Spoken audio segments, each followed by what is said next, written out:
Welcome to episode 45 of the official GeekSpeak podcast. I'm your host, Sean. Joined as always is my co-host, Josh, Greta Gerwig Stan, Rudy Rudolph. This is the podcast where we watch movies, make movies, play games, and more. What else can you ask for? This week, we are joined by our second ever returning guest, filmmaker, TikTok, YouTuber, Sinjun Chapman. Welcome back to the show, Sinjun. Hello, glad to be back. Yay. Whoa. So, introduce yourself. What do you do? What's life like? Uh, I have been spending a lot of time making YouTube videos, making TikToks right now. I work in the film industry, but the strikes have messed up a lot of that, so I'm kind of in this weird limbo right now in that front. But I've been spending a lot of my time working on making the content that I do. I can relate to the film industry strikes making things harder. Yeah, Yeah, moving to Los Angeles last January was a choice. I that regret. was a choice. You Well, I can didn't make that know. decision. I wouldn't recommend it, but you can do that technically. Yeah, back in time, I can change that. It'd be great. So, most episodes in the show, we go through a different Disney Channel original movie, or DCOM for short, and we'll see how in a short period of time, the biggest media company on Earth caters towards solely children with a large sample size. We'll see quality changes, etc. But today, we're putting a pause on that, as we're joined by our wonderful guest, and we'll be back to our DCOMs after next week's year in review, not next year's. So once that episode's out, right after that, we'll be back to our next one, Hounded. Although I talked to Josh, we might have missed a DCOM. We might have missed one. Doesn't matter. We've missed some before because they don't have them. We'll get back to it if we can find it. Shh, they'll never find out. Cool. And Sinjin, last time you were here, we talked about movie masterpieces, but also we talked about the Percy Jackson TV show casting. And now, last night already, we're on episode 7 of season 1. Are you watching the show at all? Yes, I'm one episode behind though. Same. I didn't watch last night's episode yet. Okay. Josh is more behind. I've only seen the first 2 episodes when they came out. I'm behind on like every show that I've started. But do you like it so far? I like it. Much Okay. better than the movies. I don't think it's perfect, but I do like it.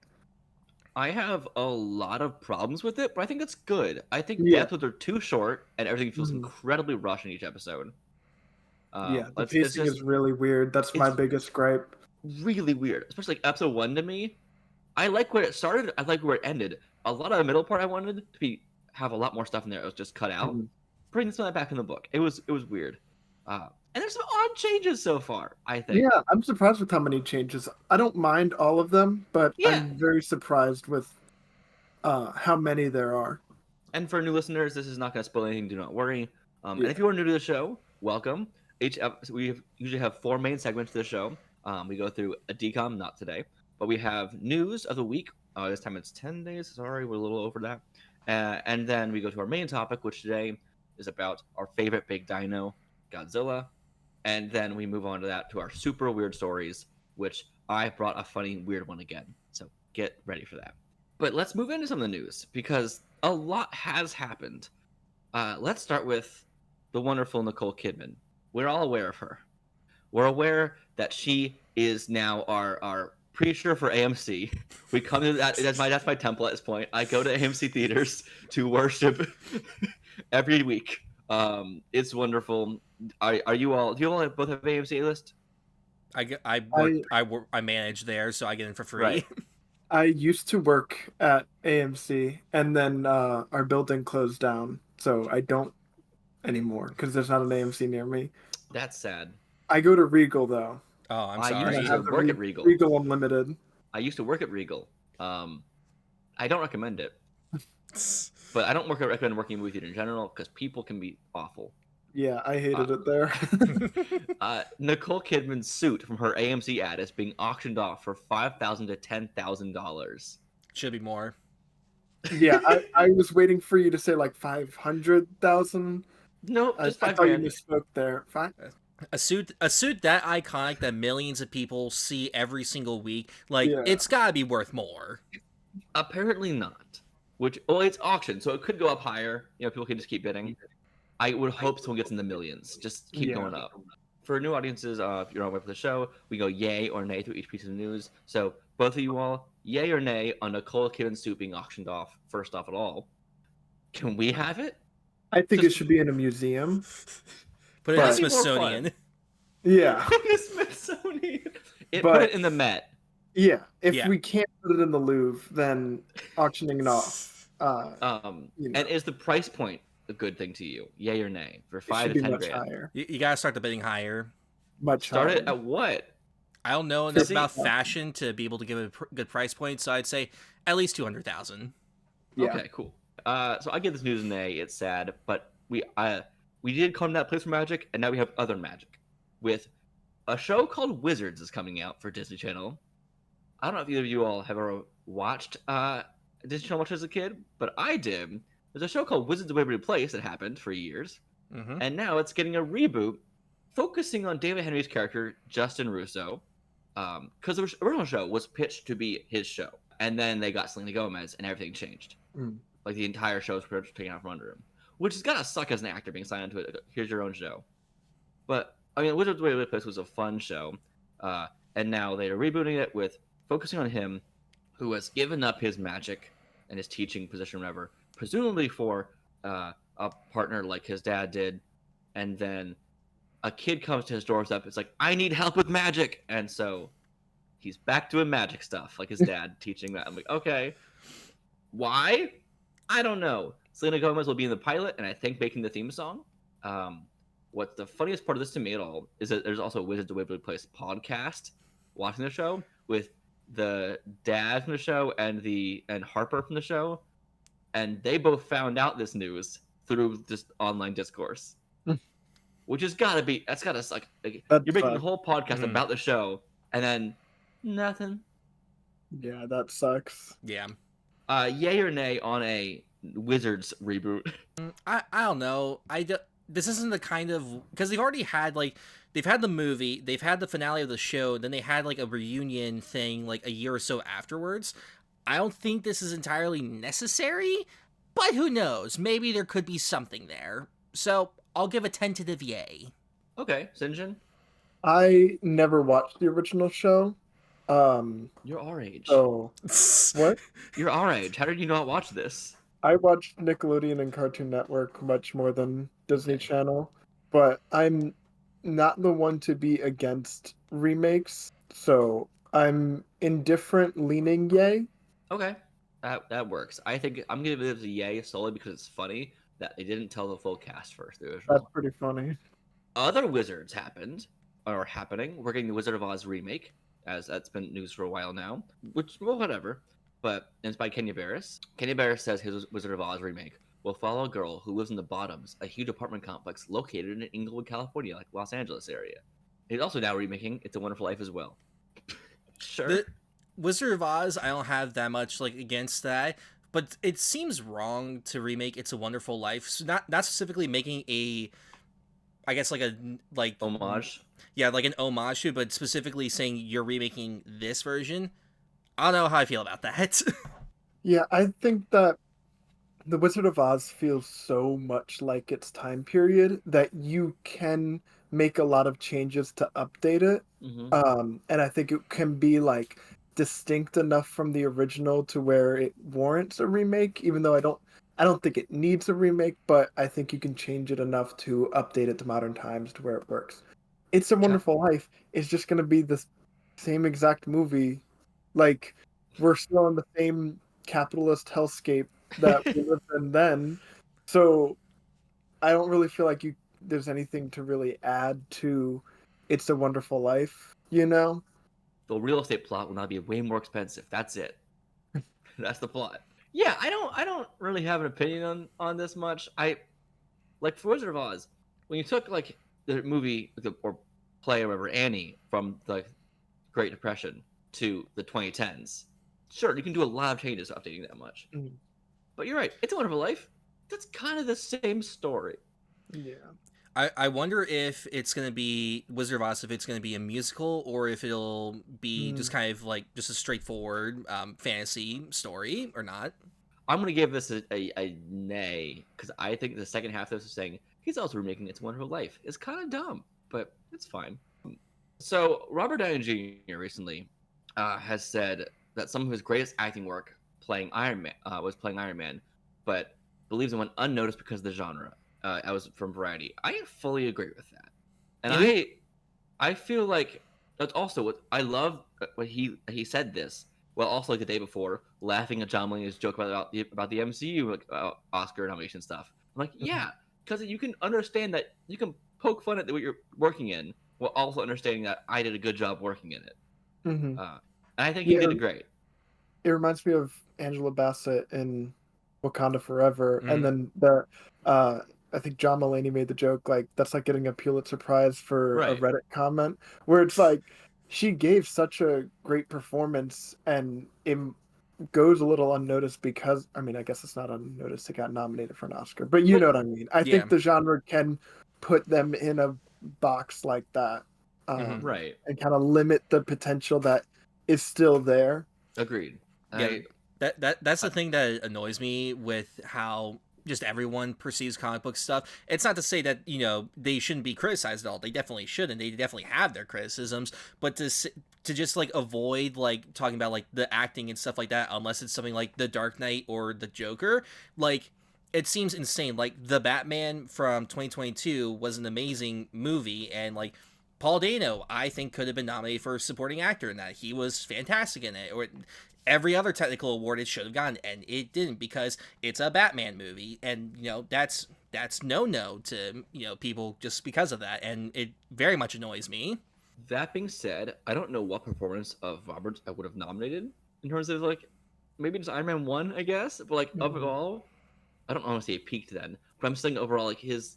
I don't think there's any one performance that I think was like Oscar worthy. They didn't throughout. He just did a fantastic job. I think Yeah, I would say Civil War. I think. yeah, I could see that.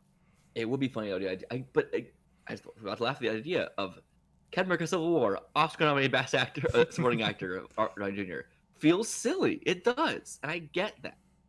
But I think he definitely deserves being more recognized, and I agree with his comments. I Yep. think that Oscars award shows are pretty genreist in general. I think with superhero and like comic book movies, but also with like the horror genre, Lupita like Nyong'o from Us, nothing. Mm-hmm. horror movies just don't get Oscar nominations. There's No. like Silence of the Lambs, and Speaking of then Nope, that's it. Yeah, yeah, Nope.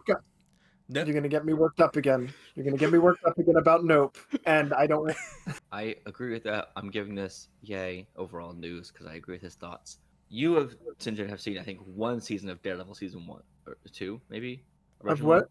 Daredevil Netflix show. Yeah, I've seen the first season and like maybe the first 4 episodes of the second season or something like that. Okay.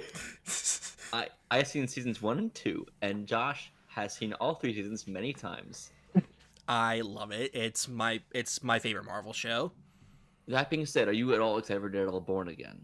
Uh, yeah, I think I'll stay optimistic about it. I haven't seen Echo, and I know he's in Echo, so It's like a scene, I think. Mm-hmm. what? He's like he's like one scene or Oh. something like that. Well, I mean, I just don't know what direction they're going with Right. it. I doubt it'll be as good as the Netflix series, but it could surprise me. I'll still be like cautiously optimistic, and I'm probably gonna watch it still. But I think the Daredevil Netflix series really peaked. You know, I do have Daredevil Born Again news though, and that's first off, Eldon Henson and Deborah Ann Woll will returning as not Kevin and Foggy and Karen for Daredevil Born Again. good. Thank And God. I'm glad. Yeah, That should have been announced way earlier. yeah. Why are we left hanging like that for so long? Well, no, it was insane because apparently the original idea, like they died like before the season even began, so they weren't just gonna be in it in the slightest. And now, and like you probably have the rest of the stuff that we'll talk about, but just like everything they've changed and added, I'm just like, how bad was this original one if you're actually doing what the people have been asking for years now? We're also getting Wilson Bethel back as Bullseye from season 3 of Daredevil, Nice. returning again. Josh is very happy. Bullseye was so cool in season 3. I loved him. Again, I haven't seen it, so I can't You comment. gotta watch it. Marvel's working on new plans for its slate of street-level heroes as well as planning for the future of Echo. Past seasons of Daredevil are reportedly doing really well on Disney Plus recently.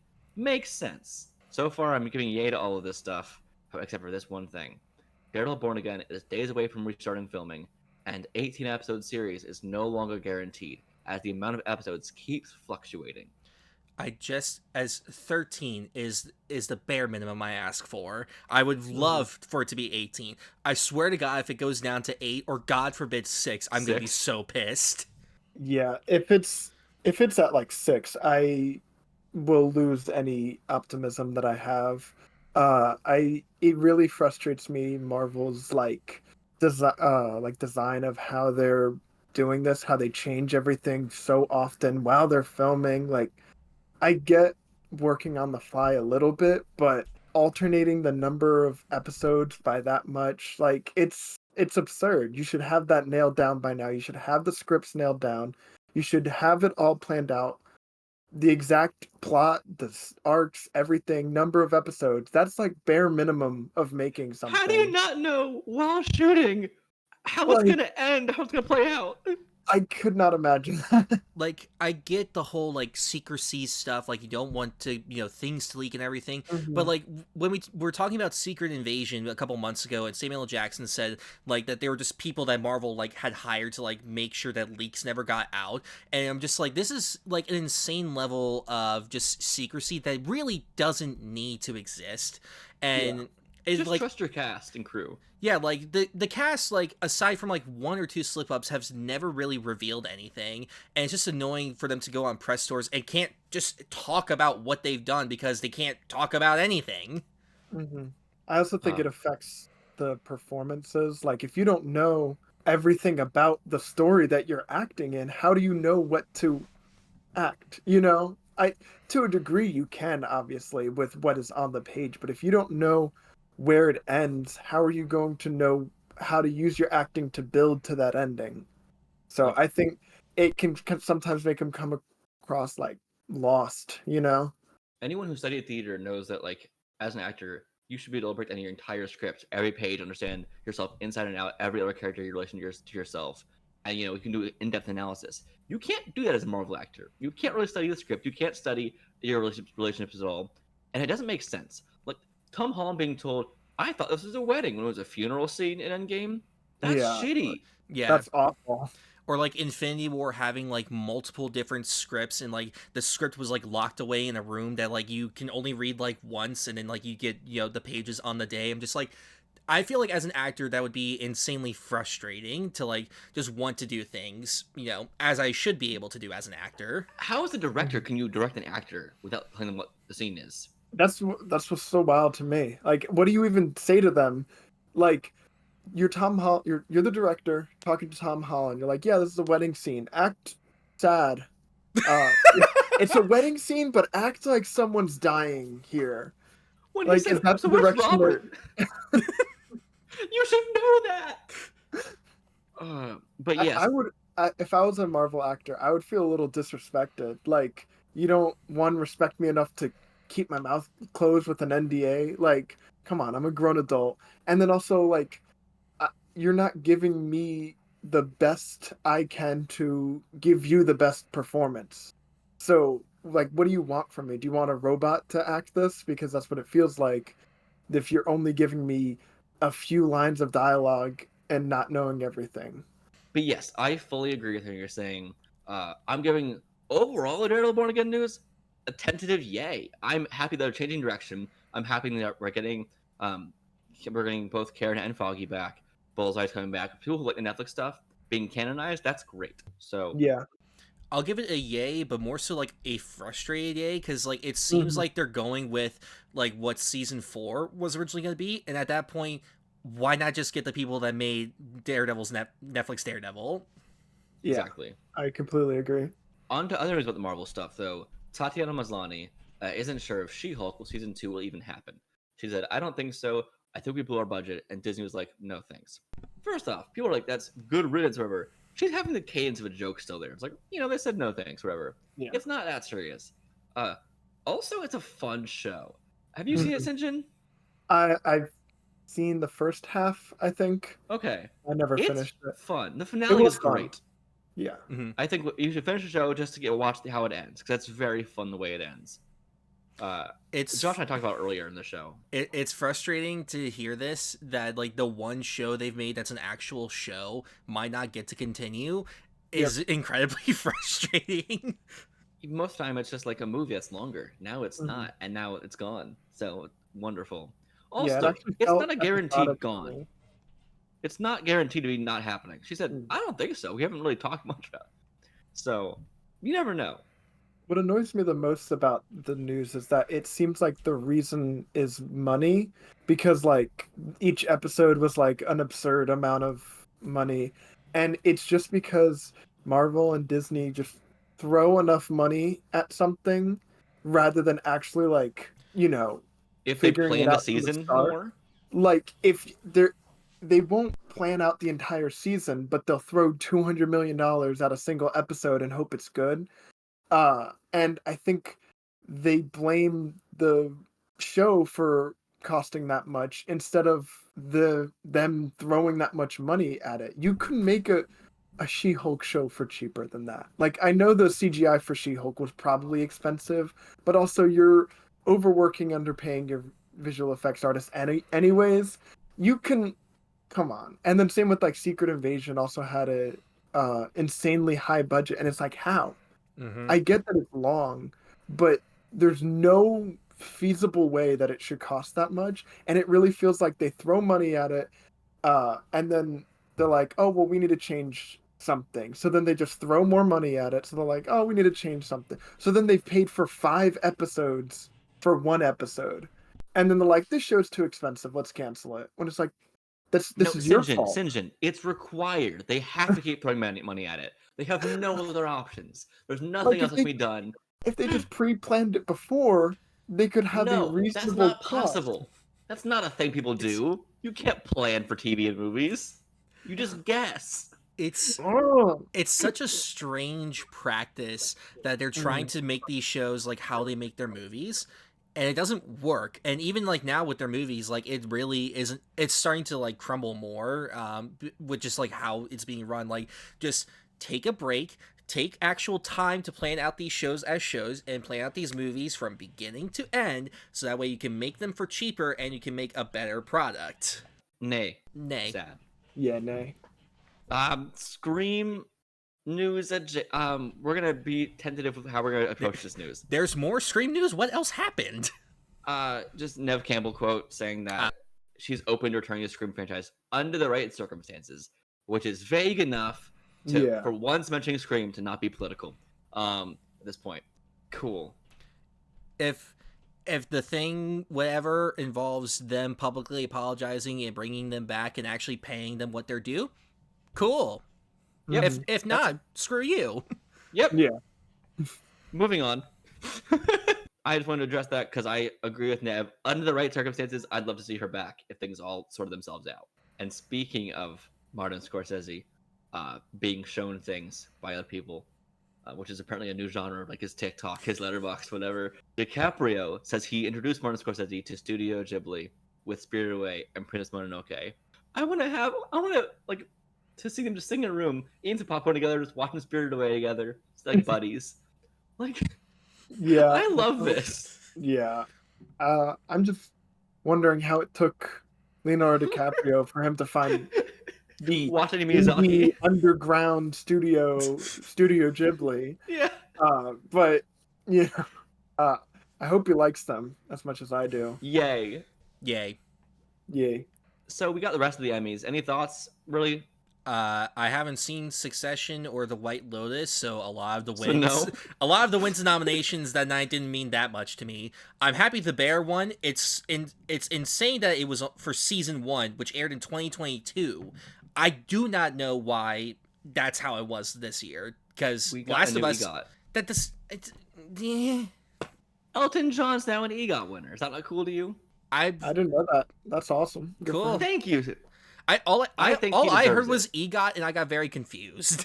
Emmy, Grammy, Oscar, Tony. I heard EGOT. I didn't hear Elton John. That's why I got real confused. There are EGOTs, Josh. Aren't you aware?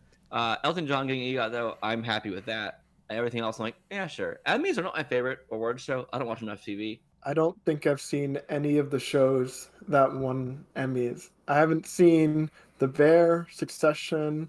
I Last of haven't Us didn't see The Last of Us. hurts. I You want to know how behind I am on TV? I am currently on season 2 of Breaking Bad. That's how behind on TV I am. Oh yeah, I'm on episode 3, season 1. Josh hates that I'm saying that probably, Yes, I do. but yes, I am also behind on TV, so I don't really watch. But we also had other award stuff happen because there always are. Critics' Choice Awards happened, and I'm Just Ken won Best Song over What Was I Made For? That's just so wild because like Did I'm you see just his kind of face? a lot of fun, obviously, but What Was I Made For is genuinely such an incredible song. Even Yeah, if you don't consider the thematic like implications with the movie, Mhm. just like in a vacuum, it's just a great song amazing. anyway. Yeah. A better song than I'm Just Ken. And then you add in the thematic implications to the movie, and it's even better. And then they're like, I'm Just Ken. It's a bop, y'all. Clearly, that's why it should win. I don't want it to win the Oscar. I just want to see Ryan Gosling perform at the Oscars. That's all I've wanted from this. He won't do it though. Yeah, I He's don't think going he to will. do it, or else. What are you doing? Are you threatening Ryan Gosling? There are plans in motion you don't need to know about. Do not hurt the baby goose. It's not good. It's a Gosling. He's a baby goose. Look, thank you for your thumbs down, Sinjun, but do not hurt him. He does not need to be forced to perform for you, Josh. Yes, he does. Oh boy. Did you all watch the Critics' Choice Awards though? No. Okay. I didn't know they were happening until I saw like the Instagram posts. I was like, "Oh, that's cool." Yep. Who cares what critics have to say? You know, whatever. No, it's The only fine. critic I care about is me, and I'm the most Exactly. correct. Minecraft movie news. A lot of it, actually. So, Sid, have you ever played Minecraft before? No. Cool. This is my topic today. I have been playing Minecraft for like 13 years, consistent. The news today, joining Jack Black and Jason Momoa and a wonderful cast we already have, we now have Jennifer Coolidge joining the cast, which is interesting. Also, this is a live action movie, not animated. I saw someone comment, it's just like, what if this is just a movie about how Minecraft was made? And that would be both the funniest thing ever, and also the biggest middle finger ever. I would love it That and hate it. Would be a bad choice because the creator Marcus Persson is a bad person. Oh, Uh, I didn't know that. Pretty anti-Semitic, a little sexist and stuff. From his tweets for years, maybe he's changed. You never know. But like, I mean, when he was actively working on the game, had tweets that were interesting. So you never know. But also, Jennifer Coolidge is being joined by Kate McKinnon and Jermaine Clement. Wonderful. What is... Every time I get new information about the Minecraft movie, I understand it less. Like I feel like I should be getting closer to understanding what the movie is, what it's going to be like, but I'm actually getting farther away, and I'm. But you've never played it super before. lost. I've never played it before, but That's wonderful. I know enough there's about a it from, dragon. There's a wither monster. There's Blocks. fun teleporting things that are purple. It's wonderful. and Jennifer Coolidge. Yes. Jennifer Coolidge. I hope she is playing every villager because all they do in the game is go. So give her that voice. Fantastic. I just want this to be a movie where Jason Momoa gets sucked into Minecraft. That's all I want. He plays himself, and he's just stuck in Minecraft. That's all I want. The best part to me is that Jack Black is playing Steve, the main like character, because he looks blocky enough. His like beard is shaped like that. He's got a fun look. I think that'd be so funny, and I really want if he's playing Steve to have. I know this won't mean anything to you all, but I want Jason Momoa to play Herobrine, which was like a community-based thing of like, ooh, a secret like evil version of Steve in the game, which never was a thing, but it spawned forever, and everyone always ran with it. So I hope that happens. I want to see Kate McKinnon as the Ender Dragon. If Jason Momoa gets to play another villain after Fast X, I'm more than fine with that. I am cautiously optimistic about the Minecraft movie because years ago I would have thought that's the stupidest idea. There's no way it's gonna work. but because the Lego movie exists, they gave me enough hope that a movie like this could be possible, and they might even do like a similar ending where it's like a little kid is playing the characters. Mm-hmm. That the movie is the kid playing these characters. I don't know. It could do something like that, but I'm just overall confused about all of it. I agree. I think it'd be really funny though if they're all just playing on one Minecraft server, just actual people. Like Jennifer Coolidge just playing on a computer, everyone else just playing together, all just trying to survive, and it's just one like live stream on Twitch the whole time, just them playing. It either needs to be very, very like colorful and campy, or they need to play it like as dead serious as possible, like a horror survival movie. And then it would be funny because of that. Jermaine Clement.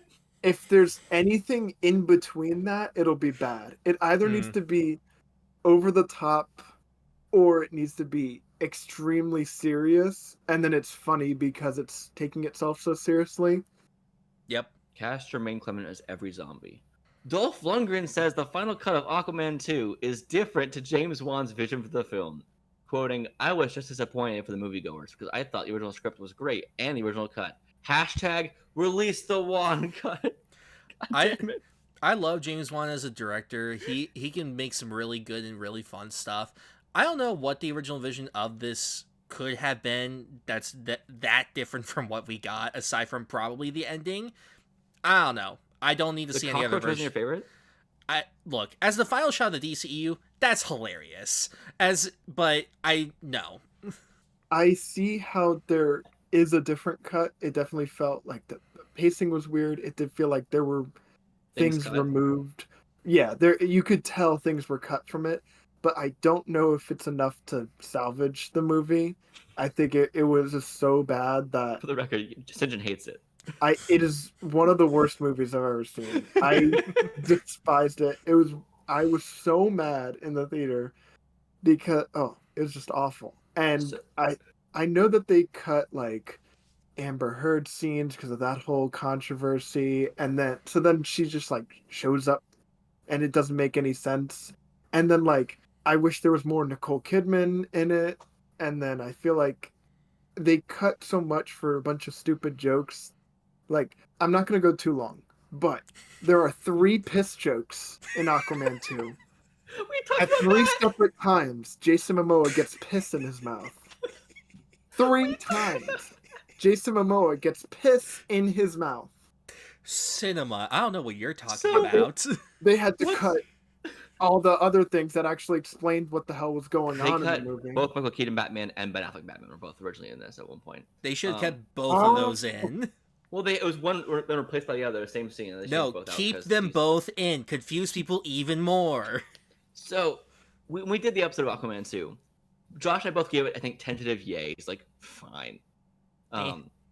Yeah, that was kind of the vibe. It happened. We didn't hate it. That was kind of, we knew you did. So I threw in I read some of your review on the podcast, actually. The Flash is still worse to me. Well, I didn't see Flash. So I refuse to watch Flash. Good. This is only going to light more people's fires for like release the blank cut, more Snyderverse stuff. It can only cause more issues. I don't think so, because like they've tried that with the Ayer cut for Suicide Squad. That's gained He's still trying. That's gained he should not. He really shouldn't. But like that has gained like no traction. If this for some reason does, that's not going to gain any traction. Snyder, it did just because he has a literal cult at this point. He's not in charge of it, but he has one. Did you all ever go to Chuck E. Cheese as a kid? Random topic switch, but yes. Why it's part of the news. Chuck E. Cheese has a game show in the works. What would it be? It's just Squid Game, I guess. I don't know. Squid Game, but it's Chuck E. Cheese. I don't know. Is like a mouse man hosting it, or like what's the difference? Maybe it's like a kids game show. All we know is there's a game in the works for Chuck E. Cheese. But what I'm hearing is Chuck E. Cheese has no money, and they're trying to do some crazy publicity thing. Yeah, to make people care about them, and then it's gonna flop and everyone's gonna be like, "What the hell was that?" They could have made so much if they did some tie-in promotion thing with Five Nights at Freddy's. Mhm. That could have It'd made be them so bonkers easy. amounts of money, and they didn't. Have It'd be one so adult easy. night there based in FNAF, and where it's just like, we'll try and make it scary or whatever. That's all you need to do. Nope. Instead, it's Game dying out show. because no one goes. Dumb. That's I'm lost for words, honestly. I'm so confused by it, but it's whatever. Other game stuff. A lot of Indiana Jones game news. What did you all think of the trailer? Sinjun, I know you haven't watched a lot of Indiana Jones in years, but overall, did it look fun? I think it looks fun. It looks like a better Indiana Jones 5 than the movie was. My issue with it is, why is it in first person? Like, I was thinking the exact same thing. it looks cool, but like I don't want to be Indiana Jones. I want to play him. Like, there's a distinct difference. It could be fun on VR, maybe.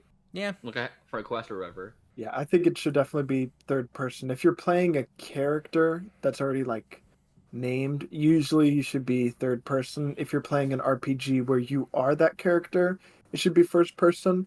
But I think from the gameplay that they showed, with the whip, I think that would work so much cleaner in a third person context than Like the Lego game. than in first person. It's just gonna feel a little clunky, and then there's always something a little weird with first person about how their hands have to come up, and then when he switched, he had the whip, and then he switched weapons to the gun, and it just looked a It little looks weird. Yeah. wonky. And it's just because it's in first person. If that was in third person, it would look Fine. normal, Yeah. But then they Although there's weirdly moments when it switches to the third person for certain actions and stuff, and I'm like, so you know that it would work better in certain contexts. So then why not make the whole thing that? We also have Joel Miller himself, Troy Baker, voicing Indiana Jones, which he did a good job. It's a pretty good impression of Harrison Ford. I actually, when it first started, I was like, wait, is that it?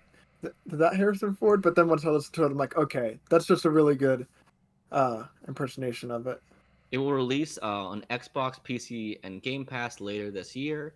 Cool. I mean, it does look interesting, at least. Yeah. But the weirdest part to me, or I guess the coolest part to me about it, is that it's set between Raiders of Lost Ark and Last Crusade. Interesting. So that's just Temple of Doom, right? No, No, Temple of Doom. before. Temple of Doom is a prequel. I realized that. Sorry, which is weird. So it's good Nobody to have knows something. It's good to have something between those two movies at this point. Yeah, I I like guess. Yeah. So I think it'll help with if you just keep making new stuff for the franchise. You just keep adding it on at the end, chronologically. It's just gonna get weird. So I'm glad it is inside. bring back grumpy old Harrison Ford. Have him play in mocap. You have a hurt back meter for getting old. It's like a stamina meter. You jump 2 feet and you break a hip and you're wobbling for the rest of the game. Focus on Shia LaBeouf's mutt from King of Crystal Skull. That's all we need for the game. Totally. Yes, you gotta swing through the vines with the monkeys. What a movie. I honestly like Kingdom of the Crystal Skull. I rewatched it before Dial of Destiny. It's honestly not that bad, but there are things that don't work. You know what else is a staple of cinema? Harry Things. Potter. Yeah. For better or worse, known transphobe J.K. Rowling is still an executive producer on the new Harry Potter show, and now we're getting the people started pitching their versions of the show to studio, so it's going forward still. There's even without the J.K. Rowling stuff, there's no point to this. Yeah, It's an open closed story. I think. Yeah. I think doing it again is dumb because there's so much stuff tied to the IP visually and just audio wise that everyone has. They have Hogwarts in the parks. You can't change that stuff for the show, otherwise it won't match parody wise. So it's gonna be, you can't make new decisions without contradicting other ones already made, and it will be weird, for the brand. That's like saying you're gonna remake The Lord of the Rings as a TV show, and those movies are so definitive, as adaptations and just as themselves, it would be an impossible task. And they're doing that with this because Fantastic Beasts failed, so they're like, well, a new thing didn't work. Let's go back to the old thing. I've heard the comparison once that this is the Percy Jackson thing. How they did movies didn't work to do a show. But the movies did work. Yeah. That's the difference. Yeah, I think that the iconography from the movies is so entrenched in the culture that there's nowhere you can go. I think honestly, l- the music of Harry Potter and then like the visuals are, I think, honestly better than the actual plot. I think that the the aesthetic that they created and then the music is so iconic with the movies that if you do anything different, it's not going to feel like Harry Potter. The music is so tied to it. You hear the Harry Potter music and you feel like you're in the movies again. Fully agreed. I'm giving this a nay that she's still working on it. I'm giving it a nay that they've already started pitching it. Yeah, Double nay. hard nay for me. Yeah. Spunk news, Josh. My favorite cinematic universe. So, Josh, what does spunk mean? This is also not our word for this. It is the official name of the Sony Picture Universe of Marvel characters. So, Sony Spider-Man. Although I think they tried changing it to Sony like SSU, like the Sony Spider-Man universe thing. Also stupid. I think they took out the P, so it's SUMC. I've heard a different way. I heard SPUM as well. Anyway, Madam We Web. need better acronym, guys. Like the acronym game in the last 15 years has been weak. The Phineas and Ferb ALCA organization without a cool acronym. See, that works though because it's fun. Anyway, Madam Web, which is still a movie apparently, is set in 2003. We're getting that 2000s nostalgia now, everyone. That's what we're getting. And it's its own standalone universe, for better or worse. So not only is this not in the same universe as the MCU, it's not in the same universe as Venom and all the other ones. It's doing its own thing. I think they need to make it more complicated. The idea of like time travel to save Peter Parker's uncle is still funny. So it's still a yay to me. We don't even know if that's the plot at this point yet. That's what it looks like to be. I'm going with that. If it's not that, whatever. But that's what it seems to be. Make sure he dies at the right time. I just love the complete unfound confidence Sony has to create a cinematic universe for Spider-Man characters without Spider-Man, and they also don't have the confidence at all to follow through with it, so now they're like, it's its own universe, but Spider-Man still doesn't exist in it. Maybe. We don't know yet. No, they don't have the confidence, because it was going to be Tom Holland, and then they dropped that. Then it was going to be Andrew Garfield, then they dropped that. So it's just like, again, no Spider-Man in this universe of Spider-Man characters. It was rumored this week that they were trying to get Tom Holland for it again. Just stop. Just shut it all down. Burn it down? What do you say? Just shut it all down, but burn it down too. I think everything in my body broke when I watched Morbius, and I saw the post-credit scene where the Vulture comes to the Morbius universe for no reason. I don't understand how. That's not how the spell works. And then the Vulture goes up to Morbius. He's like, "I hate Spider-Man. You hate Spider-Man." What? Morbius doesn't know who Spider-Man is. I think Spider-Man doesn't exist. He's like, I think it's something with Spider-Man, though, I guess. What do you mean? Like, yeah, we both hate Spider-Man. Let's go kill him. ? I don't... They so desperately have wanted to make a Sinister Six movie for over a decade, and they keep fighting for their life. And every villain they've made a movie of is a good guy. They aren't doing Sinister Six right. Movie. Give me my Aunt May spy movie. It's all we need at this point. You see, why not? That one was so batshit insane. I wanted to see what that was going to be like. Oh, the Sony leaks. What a thing you were. Although, I think the idea of making a movie set in 2003, 20 years ago, 21 years ago, which sounds weird. Don't say that. Is like, movies being set there now is fascinating to me. I'm writing a short film right now that's set in like 2012. And it's just, not necessarily because I was nostalgia, but I think it might be easier for my plot and stuff. And like, this is so long ago. Go on, Sinjun. I think it's going to be interesting that we're definitely, there's kind of like that 20-year cycle of nostalgia. And so now the movies that are going to be coming out for the next few years, the nostalgia is going to be on the 2000s. So I'm curious to see how the media kind of puts together the 2000s, because when we think of like the 80s and how it's portrayed in retrospect, interesting. there are like five main things, the synth sound, the style, and it's not as like in depth as what the 80s were actually like. It's more just kind of like shorthands. So I'm curious what the shorthands for the 2000s are going to be in retrospect, because like Silly bands. Saltburn was in like 2006 or something like that. Mm-hmm. But I think because it's set in like the high society, it didn't have as much iconography as like. Also, I don't we're know, all it was American. It was not set in America, so our yeah, experience is that's also different. fair. Yeah, so I'm just curious if if Madam Web's actually going to have good iconography, or if they're just gonna kind of say it's 2000s Okay. and then do It's nothing with it. it's gonna be You just like a asked if reference Madam to. Web would have. Sorry. You just asked if Madam Web would have good iconography. I No. it will not. I feel bad because the director of this, she's directed a lot of really good episodes of television, and she clearly has talent.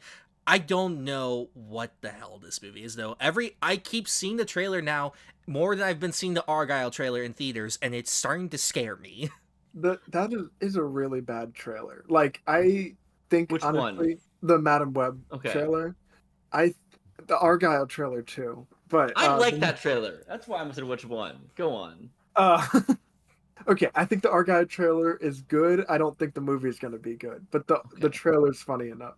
But the Madam Web trailer, I honestly think the movie's going to be better than we expect because the trailer is so bad.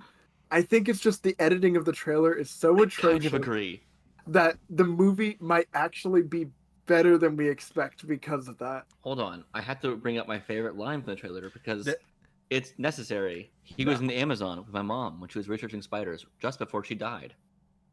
Yep. I couldn't have written anything better myself. Moving on. I'll give this. Sure. Whatever. Yay. We Whatever. spent more effort on Madam Web than the writers did, so. Okay. Cool. Jesse Eisenberg and Riley Keough? I've never think known how to it's pronounce her Sinjun. name. Okay. They just spent 2 hours transforming into Sasquatches, and spent several days at Sasquatch School on set for their next film. The film contains no dialogue and promises to capture a true depiction of a Sasquatch's daily life. All of that was not from a fake account like the singer. This is news from Variety. I don't believe you. Do you want the article? I'm getting pranked right now. I will send you the article. This sounds like somebody saw the opening to 2001: A Space Odyssey, and they're like, "What if we just made a whole movie of that with Sasquatch?" So, it's there you go. There's the article. Not lying. It's an absurdist Sundance movie called Sasquatch Sunset. Interesting. I since they're describing it as absurdist, I'm more interested. I think it needs to be very absurd for it to be good. I don't think they can play that. If they play Play it it straight. too normal, it's not going to be good. You cast Jesse Eisenberg as a Sasquatch. If you're not going to use him in an over-the-top manner, then you're not using your Eisenberg correctly. Exactly. I give this a yay. Hard yay. Everything about this is funny to me. I'm there day one, baby. Also, our second last piece of news that Josh is going to hate. Mission Impossible Dead Reckoning Part 1 has officially been renamed to Mission Impossible Dead Reckoning. This just hurts my brain on so many levels. Like, I have a poster of it that has part 1 on it. I had the physical copy that has part 1 on it. People know it's a 2-parter. What's the point of this? If they wanted to do that, they needed to do that before they made the movie. Like, that's saying before we release it. Like if it hasn't been released and they announced it as part 1, but then they've changed the name before it's released, I can get behind that. The movie has been out. It's been out. You can't change for it a now. while. Granted, the title, the punctuation on it is just so confusing because it's like Mission: Impossible dash Dead Reckoning tilde /% part 1 or something. And I'm like, my brain kind of melts when I read the title. But again, that should have been figured out in pre-production. Here's the thing. You could have just left it Mission Impossible Dead Reckoning as a part 1 and called the next part 2. You don't have to have the part 1 be part 1 like, in the title even. Like Yeah. the Batman, Yeah. Batman Part 2. You don't have to do that. A Quiet Place Part 2. You can just do that for a sequel. I also feel like because they're all connected, like they all are kind of sequels to each other. You don't even necessarily have to say part 1, part 2. You could just have a different name for it. Mission Impossible, Dead Reckoning, Mission Impossible, something else. And then when people watch it in order, they see the connection between the two. Yeah. Yeah, like Infinity War was not. It was originally Infinity War Part 1 and Part 2. Then they changed it to just Infinity War and Endgame, and it worked fine. The Fast X is a 3-part trilogy, and they don't have Part 1 on there. Again, I would desperately want Fast 11 to be called Fast 11 : Fast X : Part 2. I want that because it's so stupid. Beautiful. The Fast series names bother me so much. I think you mean it's the best named film series, sir. I give this an A, it's stupid. But the last news is about my favorite show of all time, Avatar: The Last Airbender. Oh boy. And a show that you all like, I'm sure. Yep. A little bit. I like it a bit. Yeah, a little bit. It's fine. Sinjun has a TikTok page called Avatar Sinjun that he doesn't use anymore. Ripped that page, unfortunately. Bring it back, please. I like the fun memes you had on there. It's a lot of work to do 2 TikToks though. Listen, I'm doing it right now. I'm abandoning my main one for a GeekSpeak one at this point. Okay, well, I edit my YouTube videos. You have Josh edit your podcast, so. I used to edit the podcast every time. First off, look at the posters. Did you all see the character posters, the 4 ones they released? Yes. Oh, yeah. The Zuko and Katara and Sokka posters. And cool. It's just more of the same costumes we've seen, so it looks fine. Mm-hmm. No new comments on that, really. The trailer, I want to hear you guys go first. I think it looks cool. I'm very excited. It's calming a lot of like fears I had, and I didn't have as many as like you did, Sean, to begin with. And it's like giving me very clear vibes of like, okay, they clearly are putting in the work in a lot of different ways, and it has me excited. I saw someone tweet out saying they hadn't seen the animated show, and it's giving them vibes of the Shyamalan movie. I'm like, so then you haven't seen the Shyamalan movie then, because it is not invoking vibes of that, at least to me. I guess the vibes it's just the characters bending. That's the same vibes, right? I guess. Yeah. I mean, I don't know. Yeah. It's a lot of interesting, like, exact remake things. Like, the Blue Spirit mask is 1 for 1.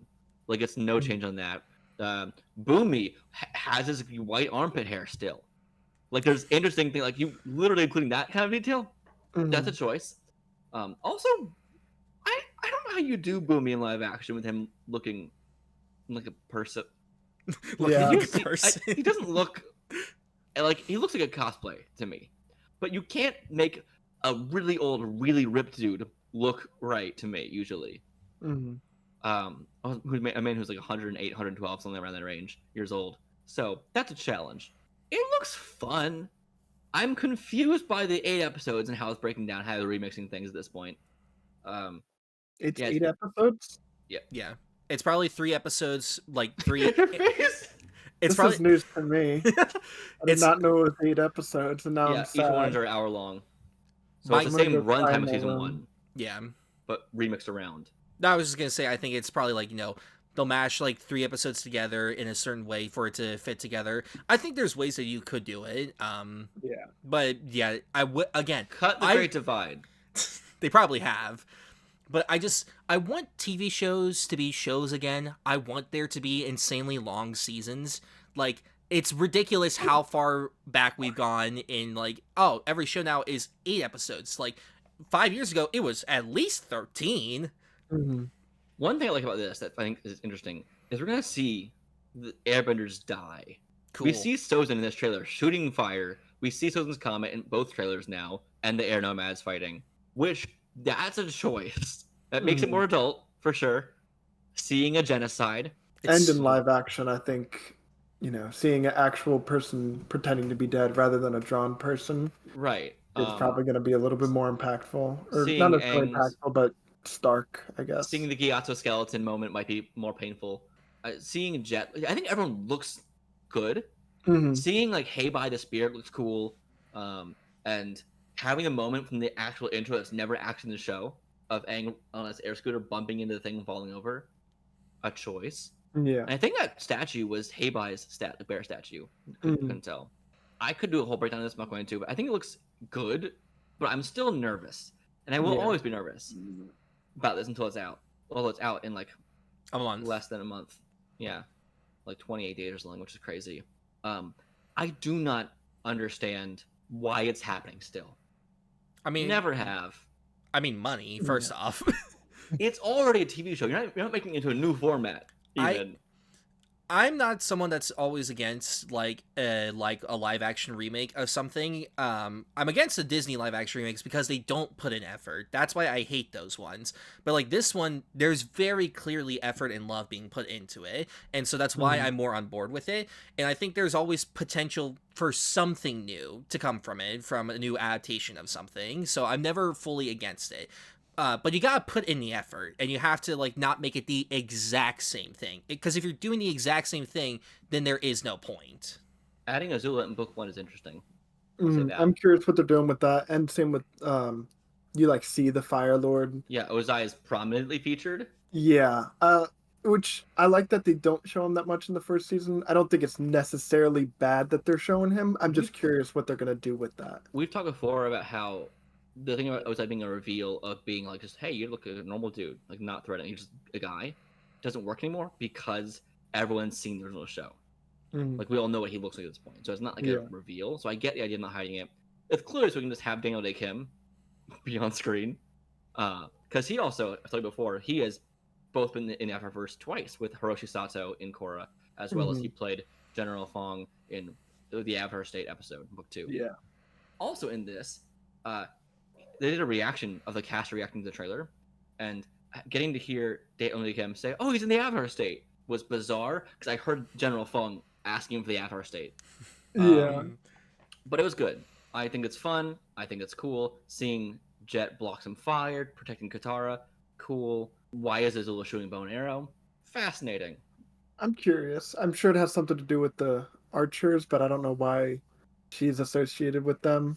Yeah, there's a good chance to me that they're including her solely and Ozai really in the Storm arc, like showing the background. Oh, true. Because maybe it is like an episode, maybe 2, just showing Zuko's story. That's our news. Cool. Yay or nay on an hour of fucking news? Overall, pretty good. Yeah, that's a week's worth. What the fuck?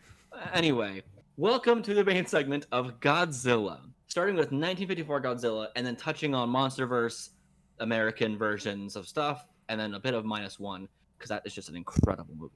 I have seen so much of Big Lizard Boy this week. Look at Sinjun's letterbox. How much he's seen way more than both of us. I've seen an absurd amount of Godzilla in the past month. And Son of Godzilla. Yeah, so I saw before -1. I'd have only seen the 1998 one. Me too. Gino, Godzilla name only. And then the 2014 one. And so I liked the 2014 one. I didn't like the 1998 one. Yeah. And so I was like, oh, I like Godzilla, but I just, whatever.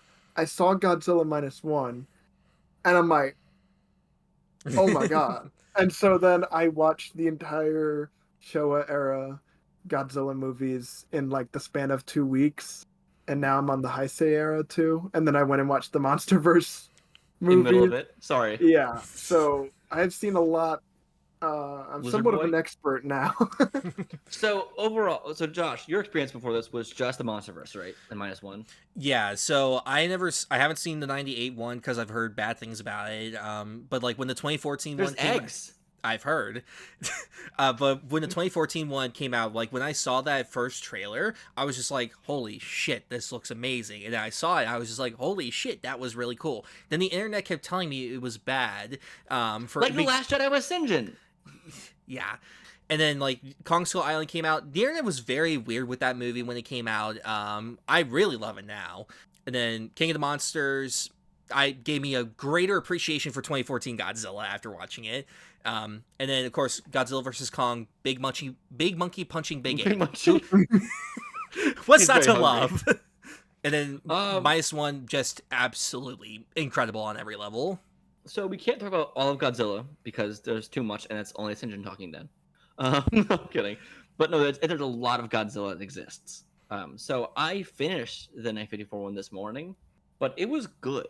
I liked it. My experience with Godzilla first off was watching 1998 Geno, as they call it, Godzilla in name only, which is just a giant T-Rex with eggs, who has no atomic breath, by the way, in that movie. In the trailer they show atomic breath, but the way they angle it is it's roaring and then something explodes next to it, so it like gives the image of the breath. That's all they do for that movie. Yeah. And the city is just covered in Godzilla eggs, and there's like scenes like in the sewers or whatever. It's a weird movie. I think it's a fun Jurassic Park movie. It's not Godzilla. I like aspects of it, but as a whole Godzilla movie, it's not good. Agreed. I watched 2014 one like a year or two ago for the first time, as well as Kong Skull Island, and then I watched on a plane in an airport like 2 weeks through, like a month ago-ish. I watched King of the Monsters back to back with Godzilla vs. Kong, and I hate that divorced dad in that movie. I don't know the character's name or the actor's name off the top of my head. Kyle Chandler. Yeah, his energy is annoying in the movies. You see, I'm sure we'll get to it. The thing about Kyle Chandler is that he is meant to make great inspirational speeches, and he is not given any to give in either Godzilla movie he's in, so they don't use him correctly. Yeah, I can agree with that.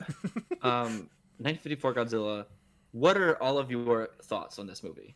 I thought that it was pretty good. I had never seen it until recently. I think obviously because, modern technology and stuff, it's not like as impactful on like a suspense scale. There's definitely still like some very good practical effects of like miniatures and stuff like that. And honestly, even though it's a guy in a suit, like it's pretty good. It's pretty convincing. I think the story... There are some scale inconsistencies for sure. Yeah.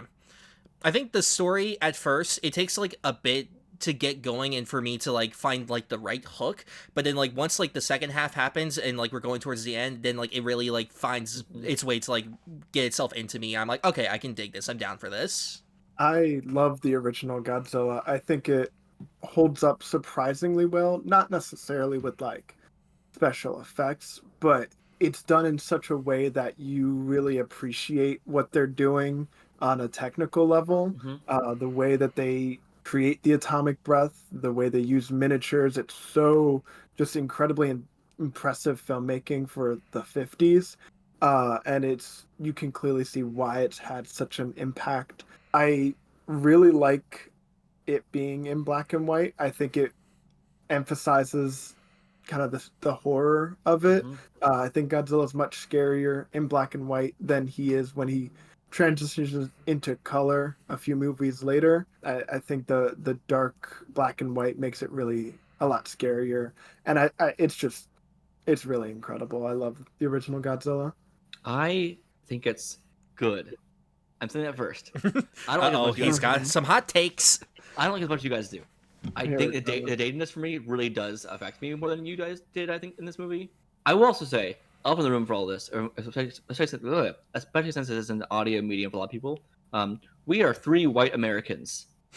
I'm just saying right now because like our opinions on these movies aren't as important as other people in the world. What people in Japan think of this movie is more important than what we have to say this movie. That's just out right there. But I like it a lot. I think it's good. I didn't love every character. I really, really liked Sarazawa Eye Patch Guy. I liked him a lot. I think it's fascinating to me how much of this has been like referenced again going forward. I thought the same thing. Yeah. Specifically, like even like 2014 Godzilla, Sarazawa is the same name like of the doctor in that series. And I guess spoilers for also spoilers for all these movies at this point. If you haven't been warned, here it is for the MonsterVerse. As we'll get probably more specific spoilers at some point, but like general spoilers. Even down to Sarazawa's sacrifice in like Godzilla vs. Kong to the one in this. Like, it's the same kind of thing of like, only I can do this, let me do it. And then he does the thing he does. And that's like a cool reference. I think that's really well done. I think also, what I...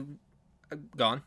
I also think it's just shocking how this is 10 years, less than 10 years after what happened after Nagasaki and Hiroshima. That's what blows me away too. Yeah. Right. And it reminds me of like the response like in Bong Joon-ho as the host, like the reaction to the government, what happened, polluting their waters and how they decided to manifest that into a monster. It's this. I think I was probably directly inspired by Godzilla in that same response. And I like the idea of taking what happened with governments and politics and war and putting it into a literal monster is such a fascinating idea in general, and a very original idea at this time. And I think it was executed very well. Comparing him to the bombs that went off and saying it's happening again, and seeing him literally melt like power lines and seeing things catch fire was really well done. Yeah, I think I the love themes of it are really, really well done.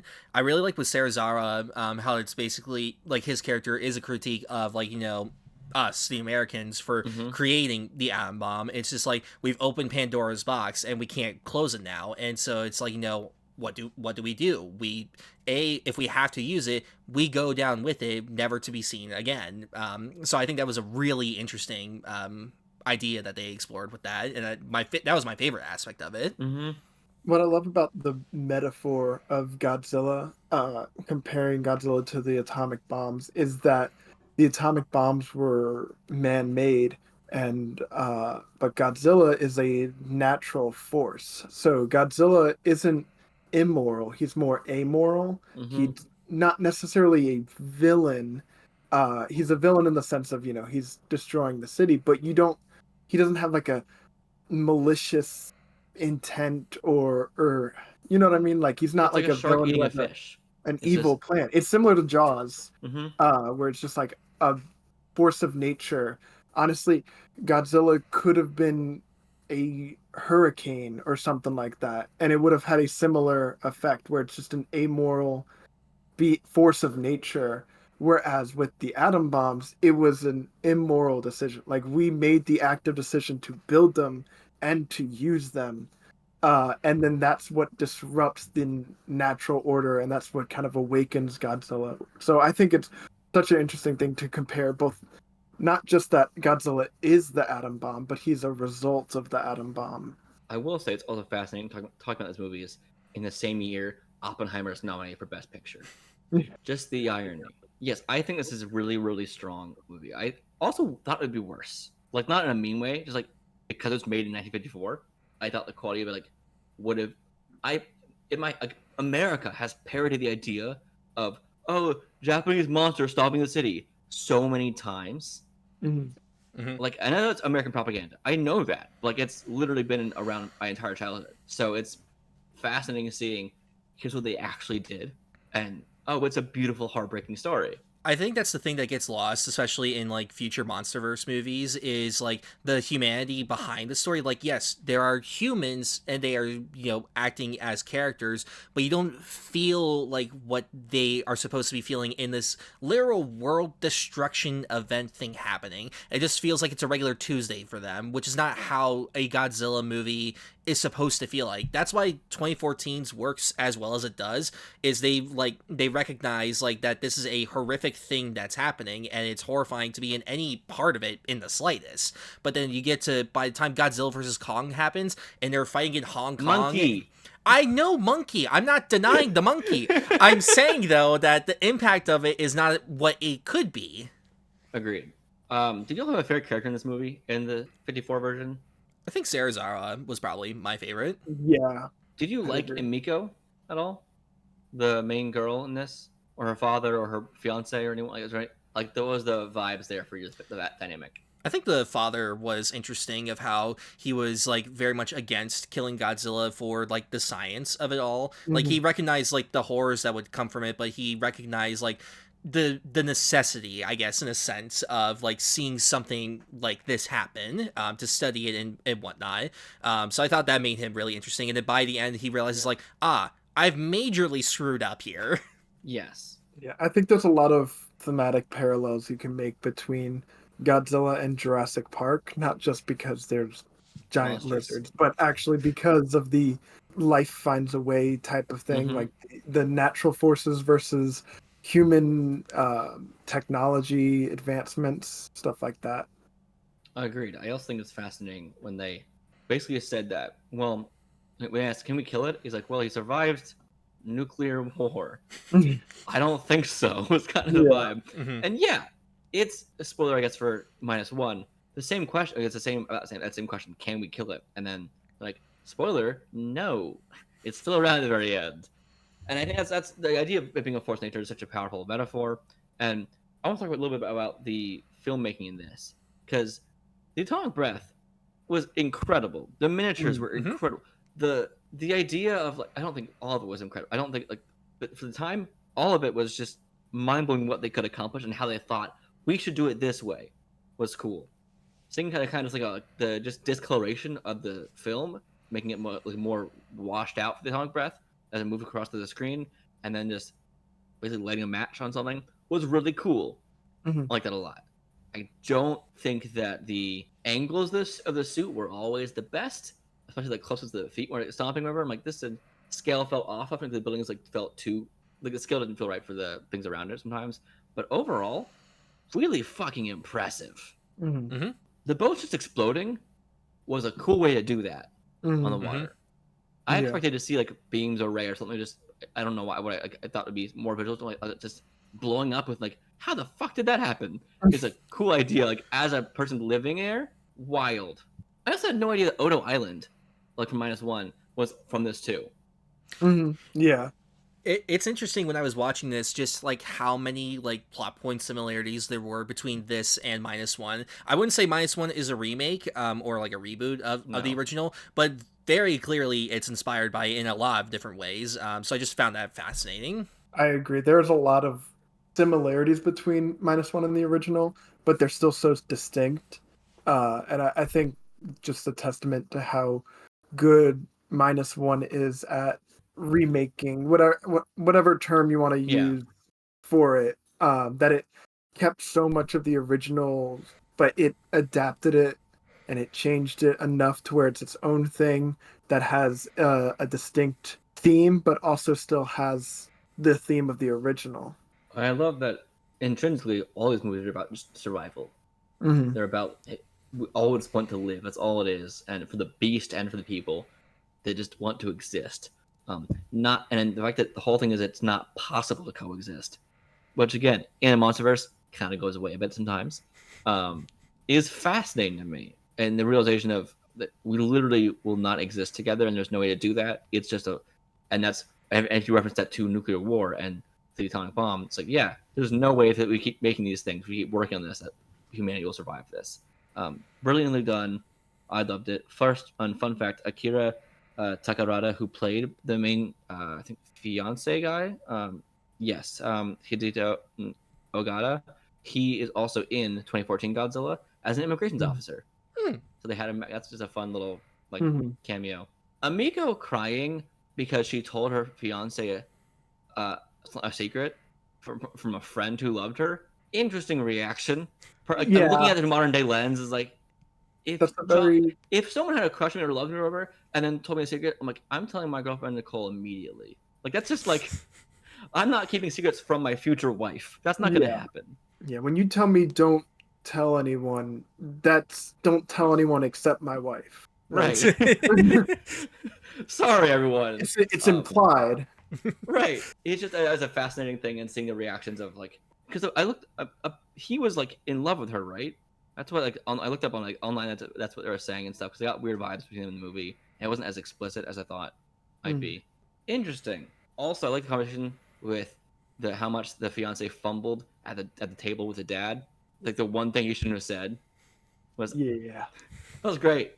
Very much inspiring man moment of Captain Stacy. Loved it. The score surprised me how familiar I was with it. Like it's the same score they've used since then, really. Yeah. It's so good. I love the score. It's so good. I thought it would be, I know that like the -1 and like a lot of the Monsterverse stuff using that like homage to that score. I didn't realize it was like the same thing from the original. That's just really cool to me. I'm excited because I've never seen anything past this point in the same era. How the fuck do we get Son of Godzilla or the King Kong versus Godzilla? How does that happen in the older time? So Son of Godzilla shows up. There's no mother. There's no explanation. They just go to the island, and then Son of Godzilla's right there, and they're like, "Cool," and then they never explain it again. Is all the monsters any good? That one? Which one? It's like Godzilla, and then like it's like all the monsters. What is it called? Hold on. There's a lot of these movies. Destroy All Monsters? Yeah, that's it. I love that one. That's one of my favorites of that era. Okay, I'm going now to your diary because I want to see how many you've seen. I you've have seen quite a a bit. list of my Godzilla rankings in my Godzilla list. versus Mechagodzilla. How does that come about for the first time? Which one? Mechagodzilla. How does that first come about in this world?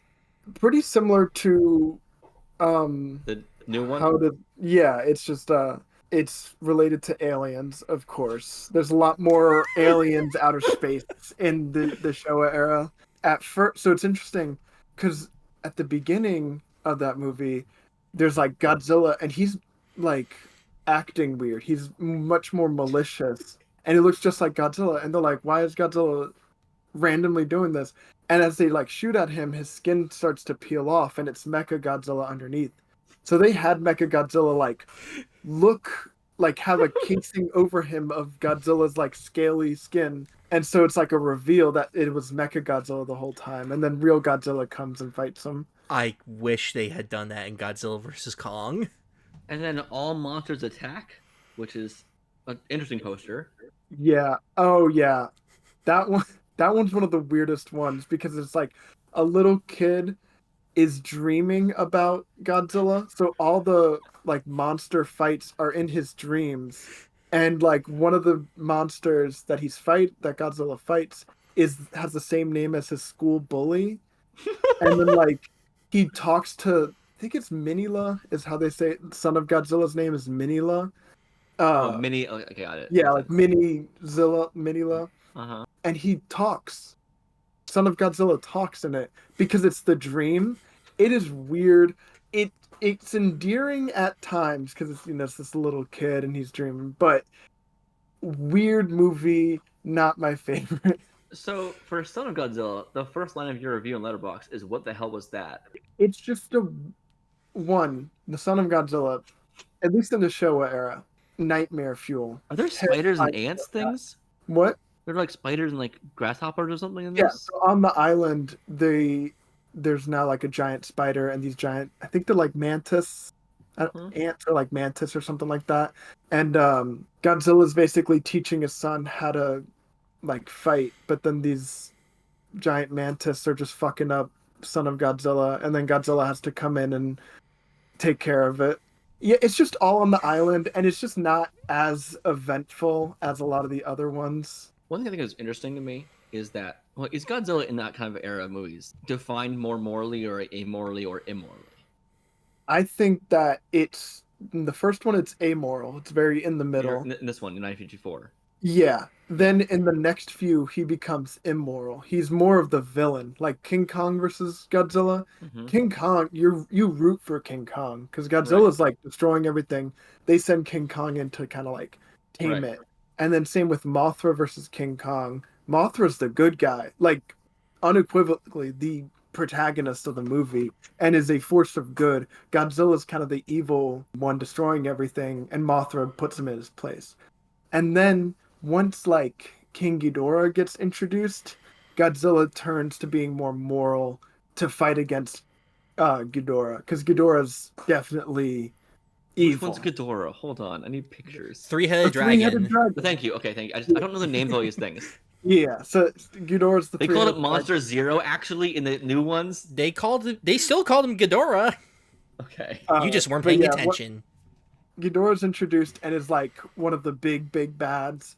So once that happens, Godzilla turns to being kind of like a reluctant hero because he is a little bit of an asshole at times. Mothra is like trying to convince him to like fight against Ghidorah, and Rodan, which is the pterodactyl, and Godzilla are just fighting, and they're like, no, we'll just keep fighting against each other. And then Mothra's like, guys, come on. And this is all like portrayed through just like the monsters moving and then like shaking their heads and stuff. Godzilla Raids Again, which is the sequel to this, right?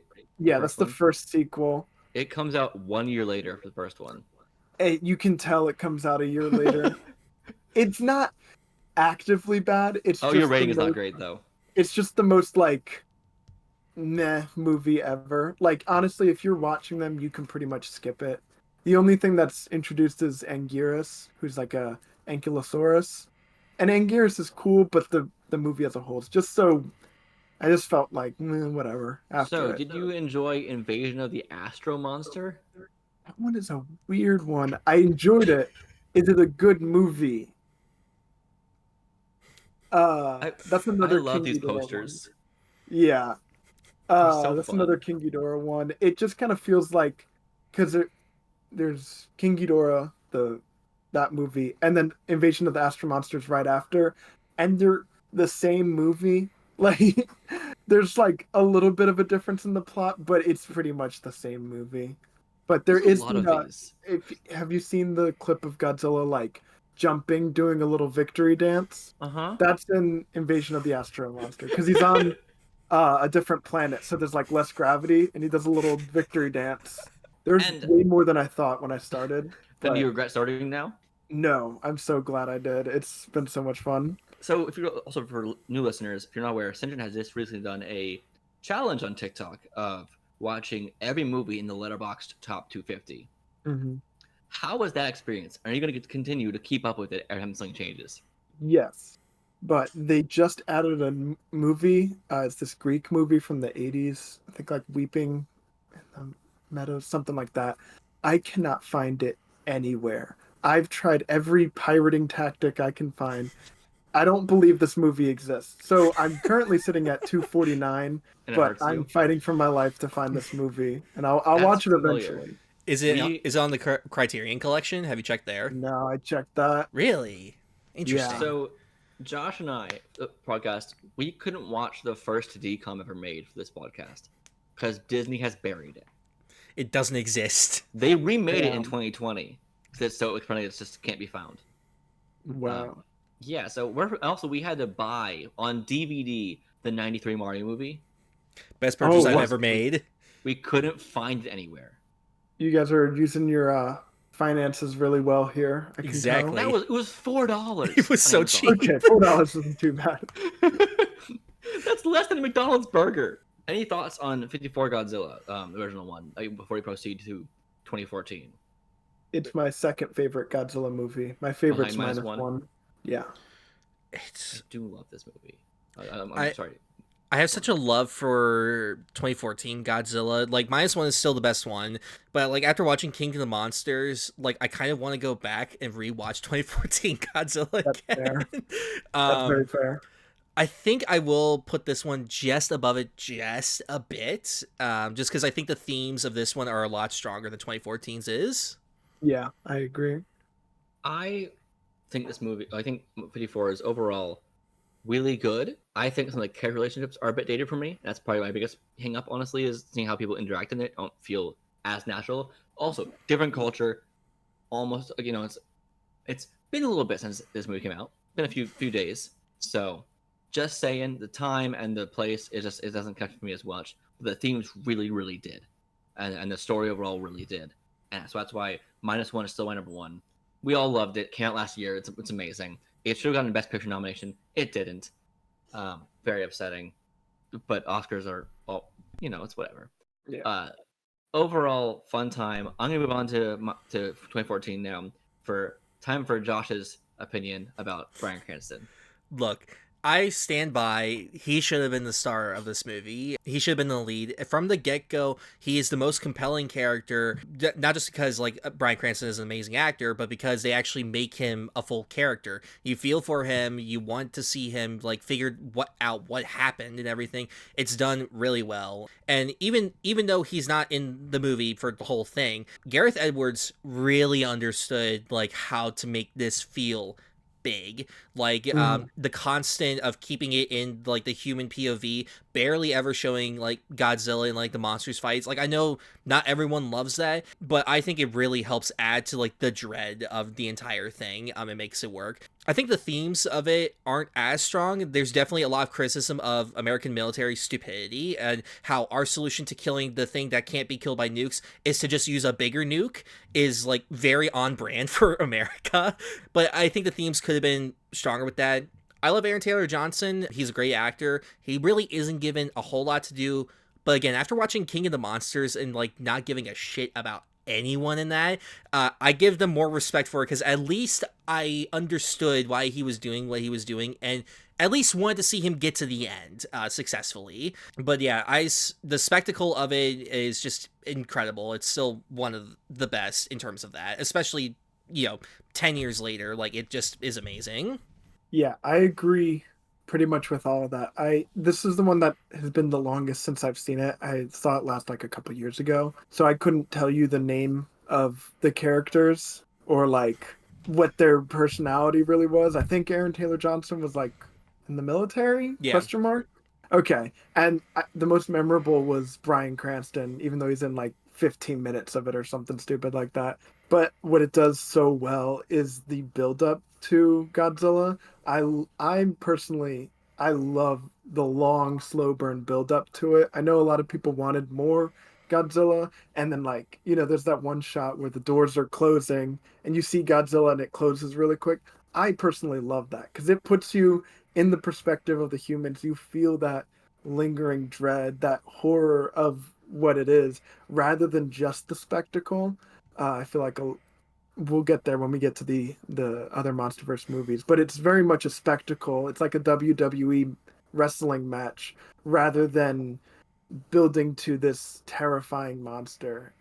I'm not scared in Godzilla King of the Monsters. I'm scared in the 2014 Godzilla, and I think that's the perfect way to do a solo Godzilla movie. At least is to build up, kind of like Jaws, where you don't see the shark for a while, because I think Godzilla's more than just what you see. It's the everything around it. You don't see him, but you feel his footsteps. You hear him. It's that type of fear that it builds is really good. I like the Mutos. I think their designs are a little monochromatic. I wish they were a little more visually interesting, but I don't dislike them. Okay, I think that movie does scale the best out of Godzilla movies I've seen.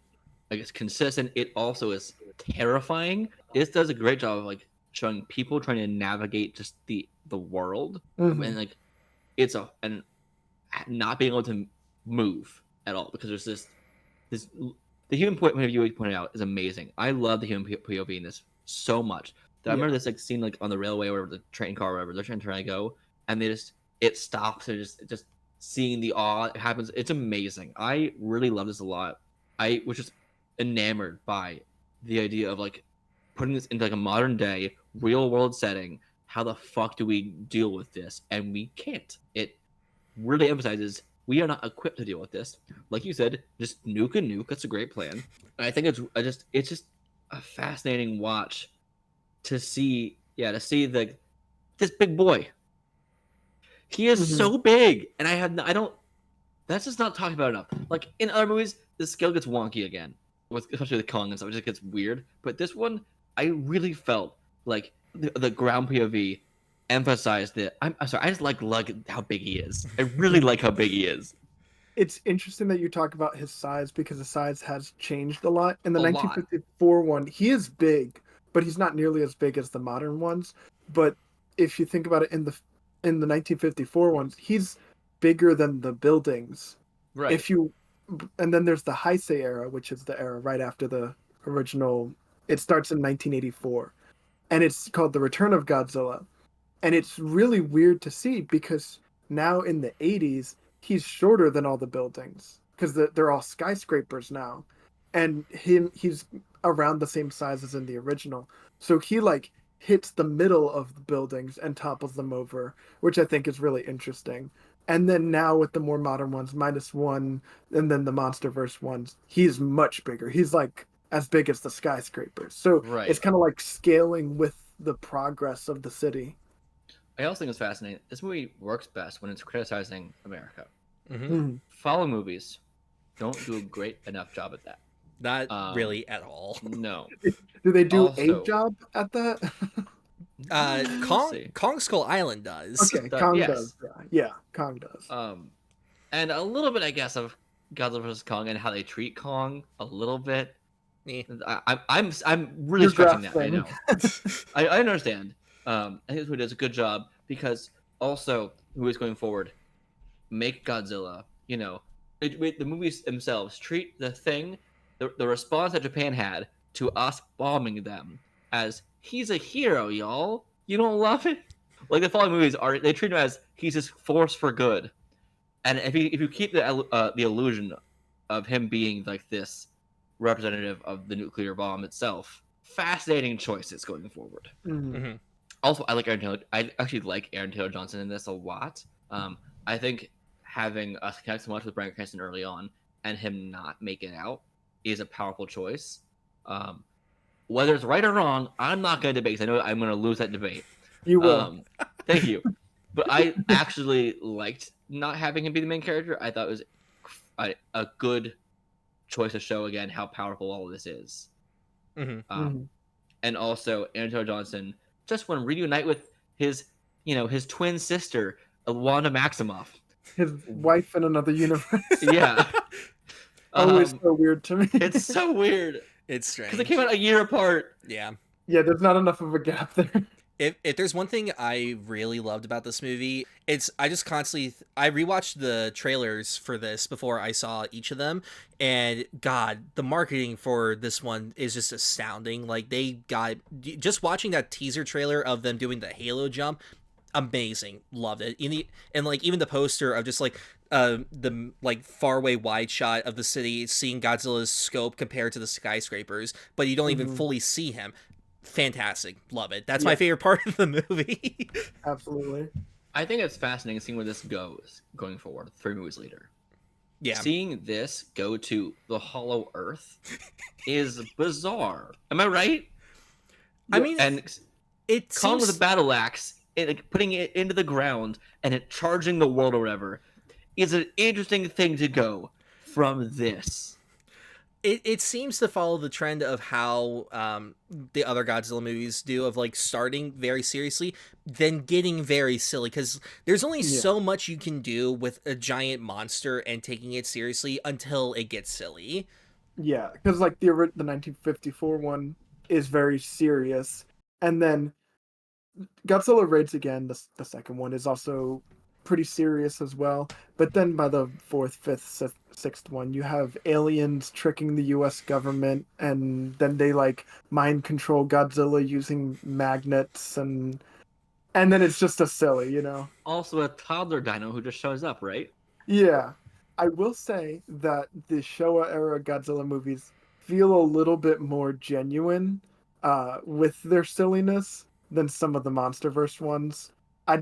It's just this like, I don't know, X factor that I can't describe, and maybe it's just because of the time period or what.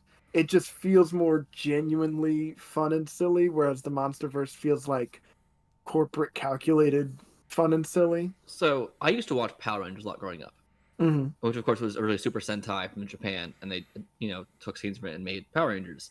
And I think it's fascinating because almost all the villains in that are weird bodysuits, and specific like any fight, like when they always just grow big and start fighting and stuff.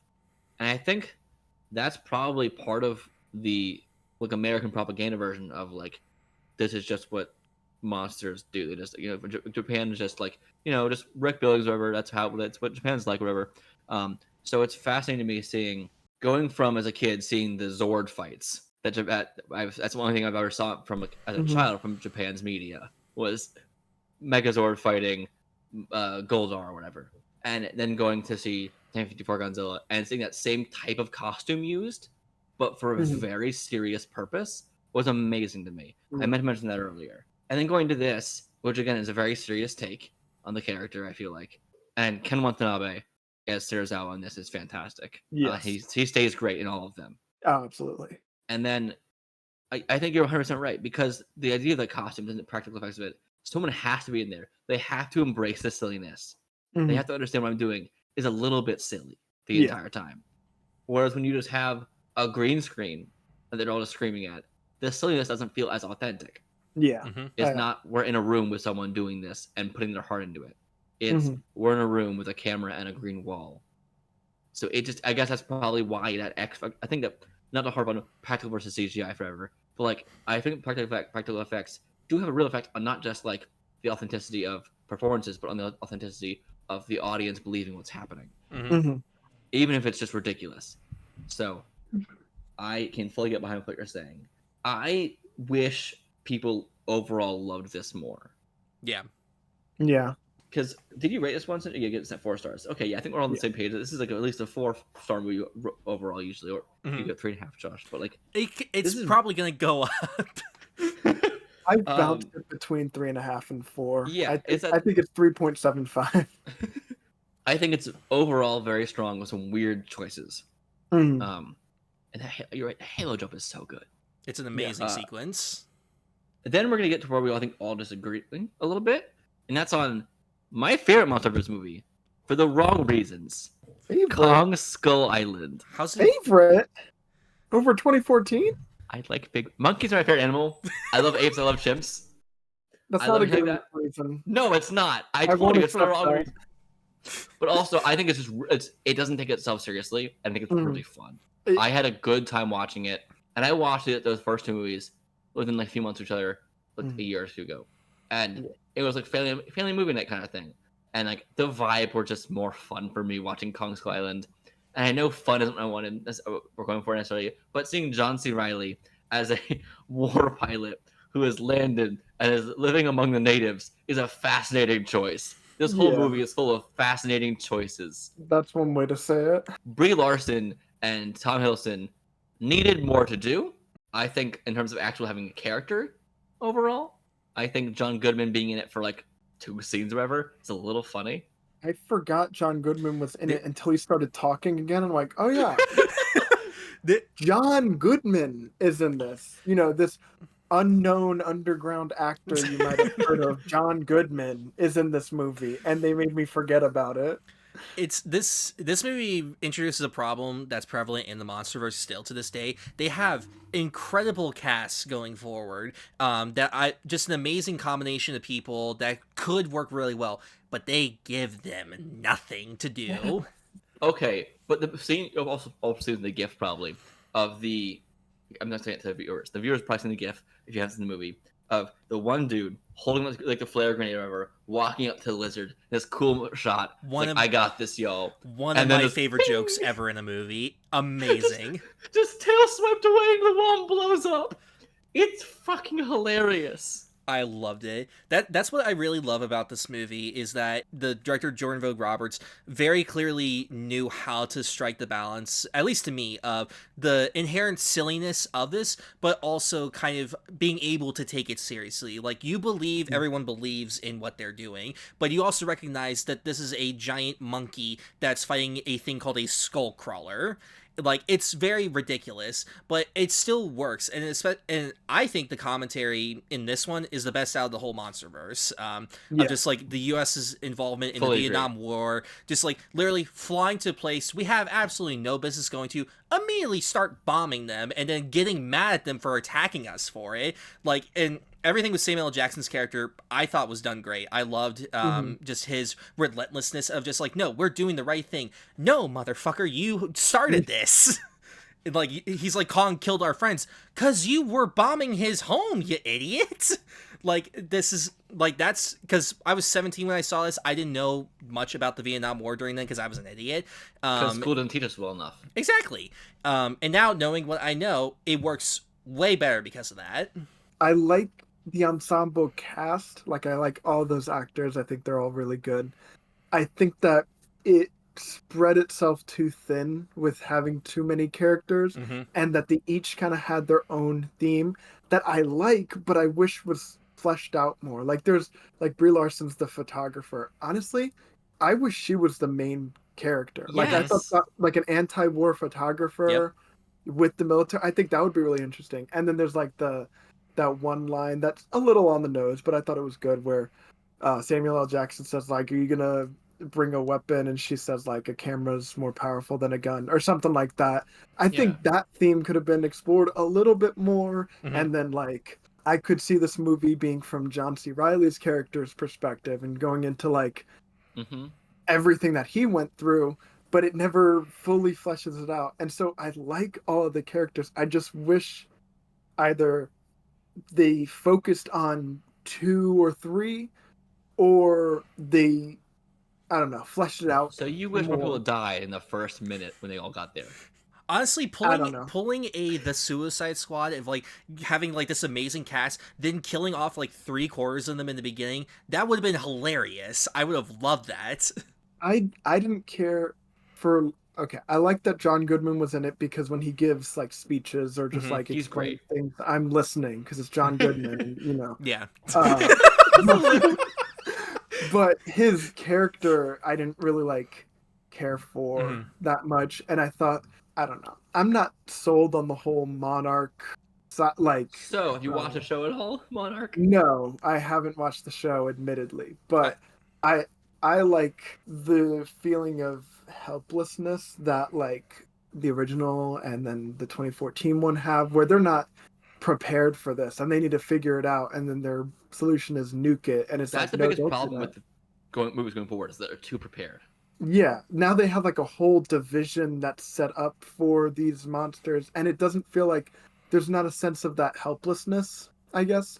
Obviously, they get it once they get there and realize that they're actually ill prepared for it. mhm. But I don't necessarily love John Goodman's character I think it's a and little like funny that what he's doing. I felt like they could have streamlined him, like not have had John Goodman, have just some random dude, and then like, oh, the officer at Monarch sent us here, and then he dies, and then it's like, oh, the one guy that's, yeah, I know he does die, but I mean like early on. right.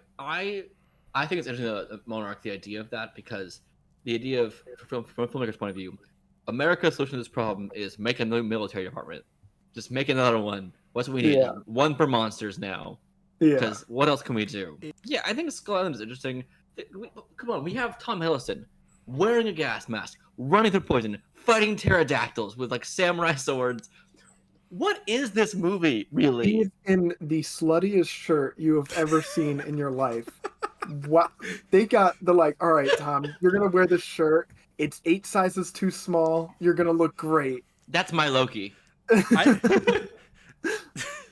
when I was rewatching this, I completely forgot Richard Jenkins was in the opening scene for like 2 minutes and then just bolts out of the movie. This is the same year that The Shape of Water came out and he got nominated for an Oscar for it. I find that very funny. I think that's crazy. I've seen Toby Kebbell now in 3 movies involving ape: Kong Skull Island, Dawn of the Planet of the Apes, and World of the Planet of the Apes. He actually did the motion capture for Kong in this movie Because he had ape practice. Makes sense. It's a great cast overall. Yeah, they just don't they don't have much to do in it. yeah. Why was Mark Evan Jackson in this? That's a great question. Every time he appeared, I'm just like, oh yeah, you're in this. Like, if it was, for those of you who do not know who that is, you might know him most as from Parks and Rec or from Brooklyn Nine-Nine. He was Holt's husband. Great character in everything he was ever in. He's hilarious. He's really funny. He's Yeah. really funny. Why is he in this movie? I was like, I thought the same thing when I was watching. Yeah, I think overall this movie, again, it's my favorite for the wrong reasons. I just think it's fun. It has great themes, great critiques and stuff. But at the end of the day, like I said, we get Tom Hiddleston wearing a gas mask, walking through poison, fighting pterodactyls. I Like- wish, Gets just fun.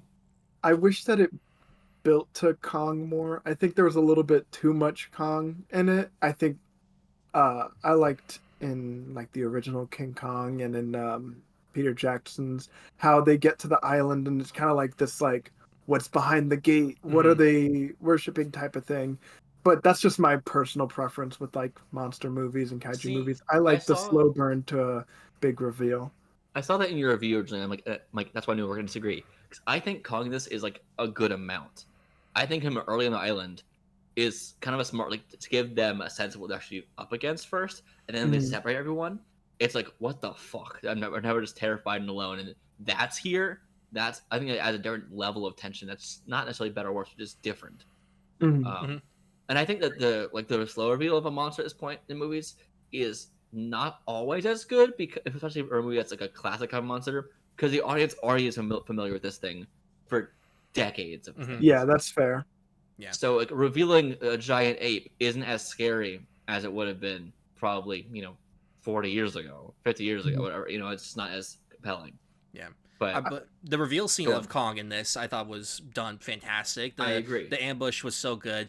I love Jordan's direction in this, the way that he does like POV shots, both of like from like the human perspective, and then literally from the perspective of them firing the guns at like oh, there's a giant bamboo spider. Okay, that's terrifying. Like I really love he understood the spectacle of this, I think, more than most modern blockbuster directors do, and it frustrates me he hasn't made a movie since this. Yeah, I think I like that.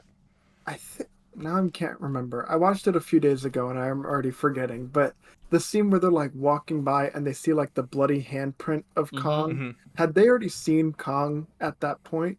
Yes, because they fly in first and then they get ambushed. Yeah, so I think like if they had kind of like hints at his side, like the handprint or like the wreckage, or like there were trees there, but they all collapsed because of that, and then like they're like sleeping in like tents or something, and he's walking nearby or something like that to build. I think that they could have the same like amount of Kong, but I think that arrange it differently. Yeah. Okay. But that's just personal preference. I don't think it's necessarily wrong to do it the way they did it. I do like having them be separated though, part of it. And that was a good choice. Yeah. And it just like the idea of, because being lost is never fun. Lost in a jungle with those weird Avatar: Last Airbender canyon crawlers. Weird. It was fun. I also just like weird animals because, again, Avatar. But it's overall, I keep saying it's fun. But it really just, it was tense. It had fun moments, it had action, and like it had some heart sometimes. Not enough, probably. Yeah. But overall, I'm really happy with this movie until we get to the next one, which is, I think King of the Monsters is not bad.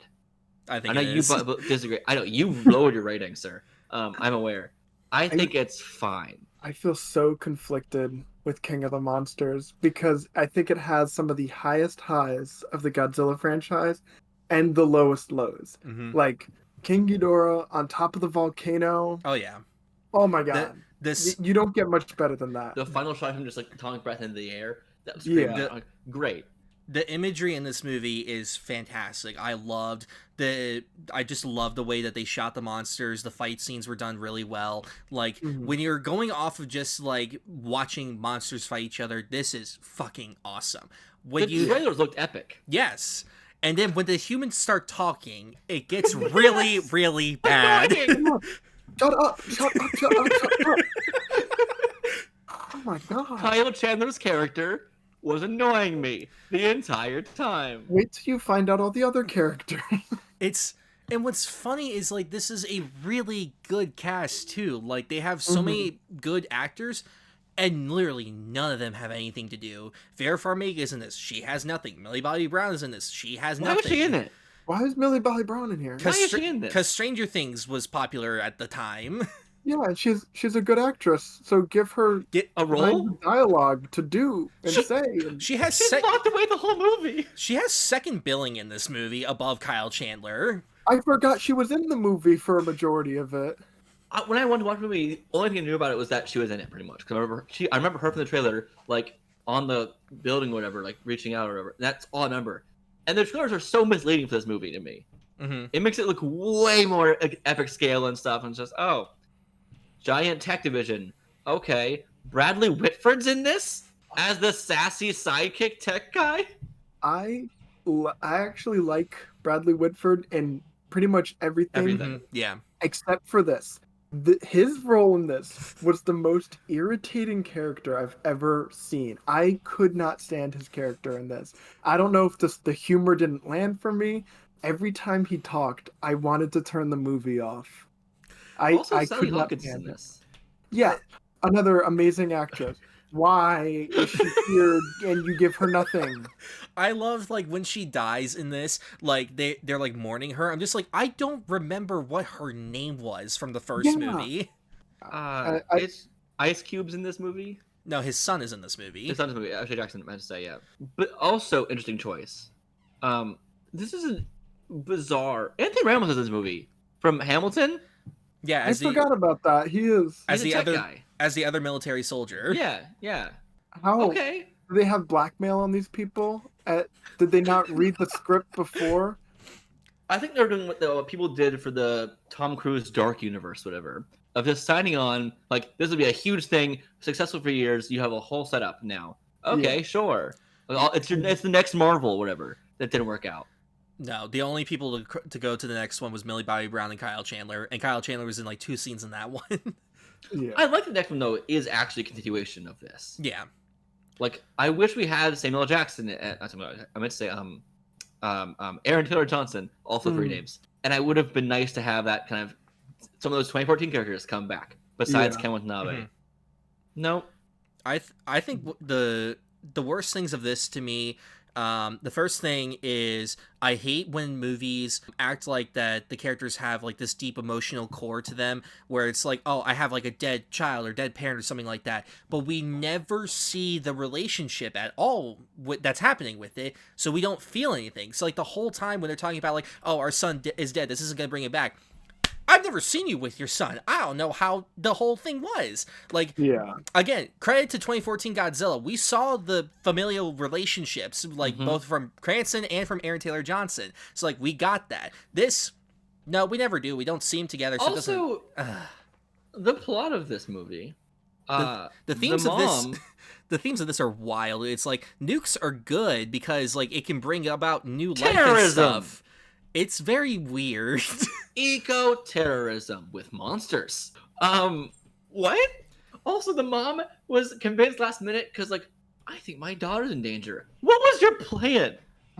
It's just like, even with the mindset of, like, we can release these things one at a time, you still knew billions were going to die from it. Maybe every person on the planet. Yeah, I thought the villain motivation and all that was really dumb. Also, like her partner, the other guy she was working with, Charles Dance, also stupid. Yeah. And there weren't really smart characters in this movie besides Ken Watanabe, and he's just like kind of smart in this one compared to the last one. Why did Millie Bobby Brown at the end use the device to bring them to Boston? What was the reason behind bringing them there specifically? To save other people. So we're gonna put the people of Boston in danger. Yeah. We can't. Yeah, Ben Affleck lives there. Ben Affleck's Dunkin' Donuts is there. We can't let that die. You've seen the holdovers. That place is just terrible. No one can live there. Boston doesn't exist. I apologize to our Boston listeners. No, it's nonsense. This movie. Look, I don't know if it's good. I don't know if it's bad. I had a fun-ish. I was on a plane for a long time. I should rewatch it again, I guess. But, like, I think I just like Godzilla. I think I would consider it fun if it wasn't, like, 2 hours and 15 minutes.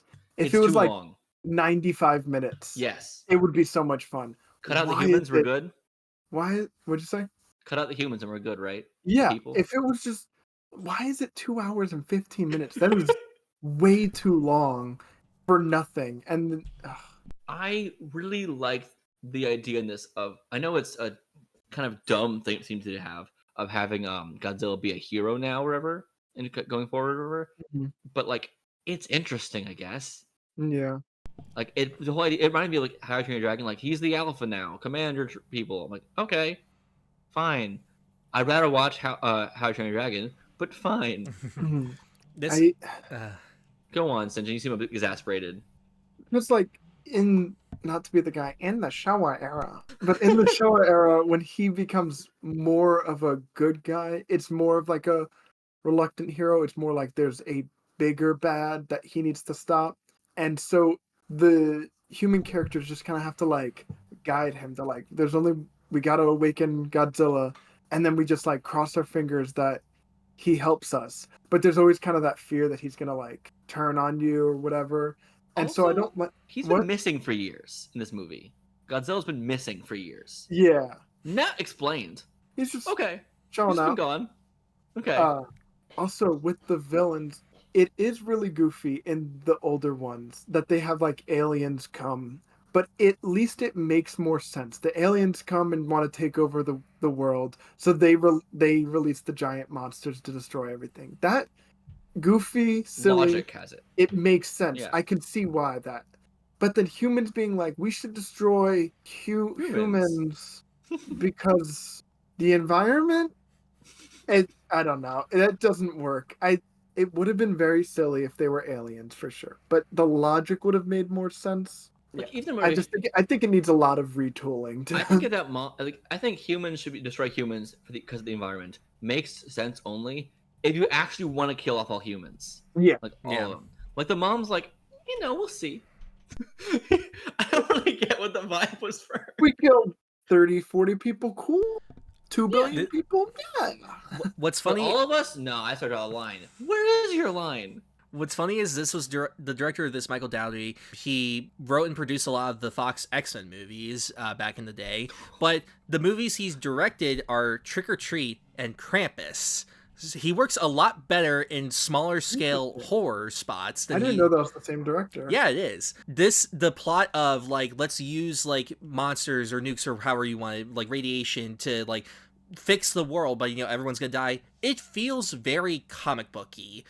But it doesn't feel like that works with this kind of like blockbuster kind of movie. Like it's both too far-fetched, but also not. It's a very weird area. Did you all prefer Godzilla vs. Kong? Yes. Okay. Yes. To this, yes. Yes. I think Okay. so. Yes. Now, my review of this was kind of a joke for Godzilla vs. Kong. I said, big monkey with battle axe, 4 stars. Remember, I'm like, I don't know. I don't think it's actually a 4-star movie. I just thought it would be funnier. But like, are we a good move on from King of Monsters first off, or do you have any more thoughts on how much we don't like it or like it? I don't know. I'm indifferent. I've said all that I have to say about that movie. Yeah. I just think it's visually stunning. Oh yeah. It is. And it makes me mad that it's wasted potential. And that's I hate it more because it was wasted potential. If it was just all bleh, then I wouldn't have a strong reaction to it. But it's like so good and so bad, so I hate it. A few more thoughts out of the top of my head. Why the fuck did the whole military monarch ever start listening to Kyle Chandler randomly? Because he once worked with them and he can give good speeches, even though he didn't give one in this. Speeches. He gave like a few lines in a row. Yeah. Yeah. Good for him. Good for him. That's and also writing for one day. Also, they used whale sounds pretty much for Godzilla. Yeah, I missed the original roar. I really like that iconic. I know it's like higher pitched and not as like deep as a lot of people would want, but I like it. Was the reveal of the Godzilla in this being an alien or whatever, was that in this one or the next one? I don't remember because I knew from the original that he is an alien, so I didn't. Okay. It wasn't like a reveal. I don't remember. Right. It wasn't like mentioned in. They blend together to me. These last two. They do. Yeah. I this whole time I'm trying to like separate King of the Monsters. Okay, let's move on to Kong then. Godzilla vs. Kong. Because also, what's happening? Such a Hollow weird Earth. Plot. Such a weird plot. What a weird plot. Why did the evil corporation need to go to Hollow Earth to get the thing again? I don't know. Because they were already. I could follow the logic of the movie. I could not. Because they had brain problem. No, they already. Why? No, they already had the connection to Mechagodzilla, though, or at least I thought. Look, I was like half on my phone while watching this, like because I'd already seen it before. Overall, let's go on. 2014, yay or nay? 2014, 2014's yay. Kong Skull Island, yay or nay? Yay. I'd say yay. Yay. King of Monsters. Nay. Nay. I could do without. Well, I'm gonna be contrarian and say yay because fun, cool visuals. That's literally the only reason why this point in my head. Why is Millie Bobby Brown in these movies? She has more to do in this one. More. Yeah. Not a lot, but there's more. Yeah. Also, Brian Tyree Henry in this movie. He's to me, he's the saving grace of it. You could put him in anything and he will make it better. He's so great. I love him. Yay or nay on this movie, overall? I'll give it a yay. And once you get to that third act and it's just mindless action, it makes it better. I'm gonna give it a slight nay, just because I'm a hater. Why? Because to choose a side now. I'm gonna say yay because of my review. Big monkey with battle axe, which is still nonsense plot wise. Why is it? I have questions about the Hollow Earth. Why does any of it? Why? What does how? This so here's my thing with the Hollow Earth. Like it's very clearly been set up as like this is just another part of the world like where these monsters have come from. So then who built the goddamn structures and temples and shit that are monster sized? Clearly people didn't do it. I don't know if giant monkeys had the brain capacity to understand what a temple is. That's my thoughts, actually. Is like, I think Kong's people did that. But it doesn't make sense. Because it looks cool. Fuck if I know. Go on. This one also has a great cast that is so underutilized. Alexander Skarsgård and Rebecca Hall are given fuck all to do in this. I don't know why they're here. The small deaf girl is amazing. Oh yeah, she's good. Made me Every sad. time I just think about the Hollow Earth and try to understand it, I feel like my brain turns into liquid because it's just maybe one of the, maybe it'll make a little more sense or like flow better in the sequel because I feel like the next one's gonna like explain that more or just like where they're heading. But in a vacuum, I'm just like, what is even happening here? It feels these movies went from like deep thematic to Transformers like A to extinction level of weird. Yeah. The Hollow Earth stuff feels like that. It's like a reaction to how the internet is of just constantly being like, well, how's this, rather than just accepting things. So there always has to be an explanation for stuff like this. So now it's like, oh, these monsters, they just didn't appear. They weren't hiding underground. There is a literal other planet in our planet. And I'm just like, what? Scientifically, how? Where's the core of our planet then? Where's the gravity getting pulled from? How can there be two gravities at once? I agree that I feel like modern audiences want more explanations and they don't necessarily just accept things. And that's not necessarily a good or bad thing. I think it's just right now we're doing like we're actually asking questions currently and want more explanation. But also they provided a dumb explanation first. Yeah. Yeah. But like in some of the originals, the monsters just kind of show up and you're like, yeah, there's a giant ankylosaurus. That's how it is. And then now it feels like there has to be like a lore explanation, and I don't know. The lore explanations then they're just a hollow earth, and then there's crystals, and then the axe, and in the next one there's a bigger monkey. Whose axe was that? It was a past Kong ancestor that took the scale, I guess, of Godzilla, or of Godzilla's ancestor. I don't know. Look, it gets us to the final battle between them, and it's stupid fun. Yeah. The fact there's now just a giant hole to the core of the Earth from the surface. What? Science. Cool. I have more questions. Do we all have more questions about this movie? Because I have a lot of questions. I either have 1,000 questions or 0 questions. My question is mostly just what the fuck. But yeah, what the fuck? I watched this and thought, at least I'm not. I'm in an airport. I could be watching anything else on my phone. I've chosen to watch this series. Watch this on your phone? I was like literally earbuds in. I'm calling David Lynch right now, and he's gonna shoot you. I was in an airport for David 8 Lynch hours. No excuses. It was either that or spend more money on overpriced stuff or play casino games. Because I was in Vegas for hours, and they have casino like slot machines in the Vegas airport right outside the plane. Yeah, well, go in there, make some money, and then come back out. It's simple as that. Yeah, I'll become rich right away. Exactly. No, this was a weird experience for me. Tired, layover felt jet lagged already from a few hours of being weird, and then watching Mecha Godzilla be invented by an evil billionaire to fight Godzilla to become the alpha over him, but then there's Kong. Yeah, for a reason. Yeah. Why is Kong here? To find the Hollow Earth gem to make Mecha Godzilla. Why is Kong here? The Mecha Godzilla, they don't even have a real good explanation for creating him, because evil man. But no, because Godzilla in this universe has been keeping everything under control at this point. There's literally no reason to do this. It's the BVS approach of if there's even a 1% chance he's our enemy, we take it as an absolute certainty.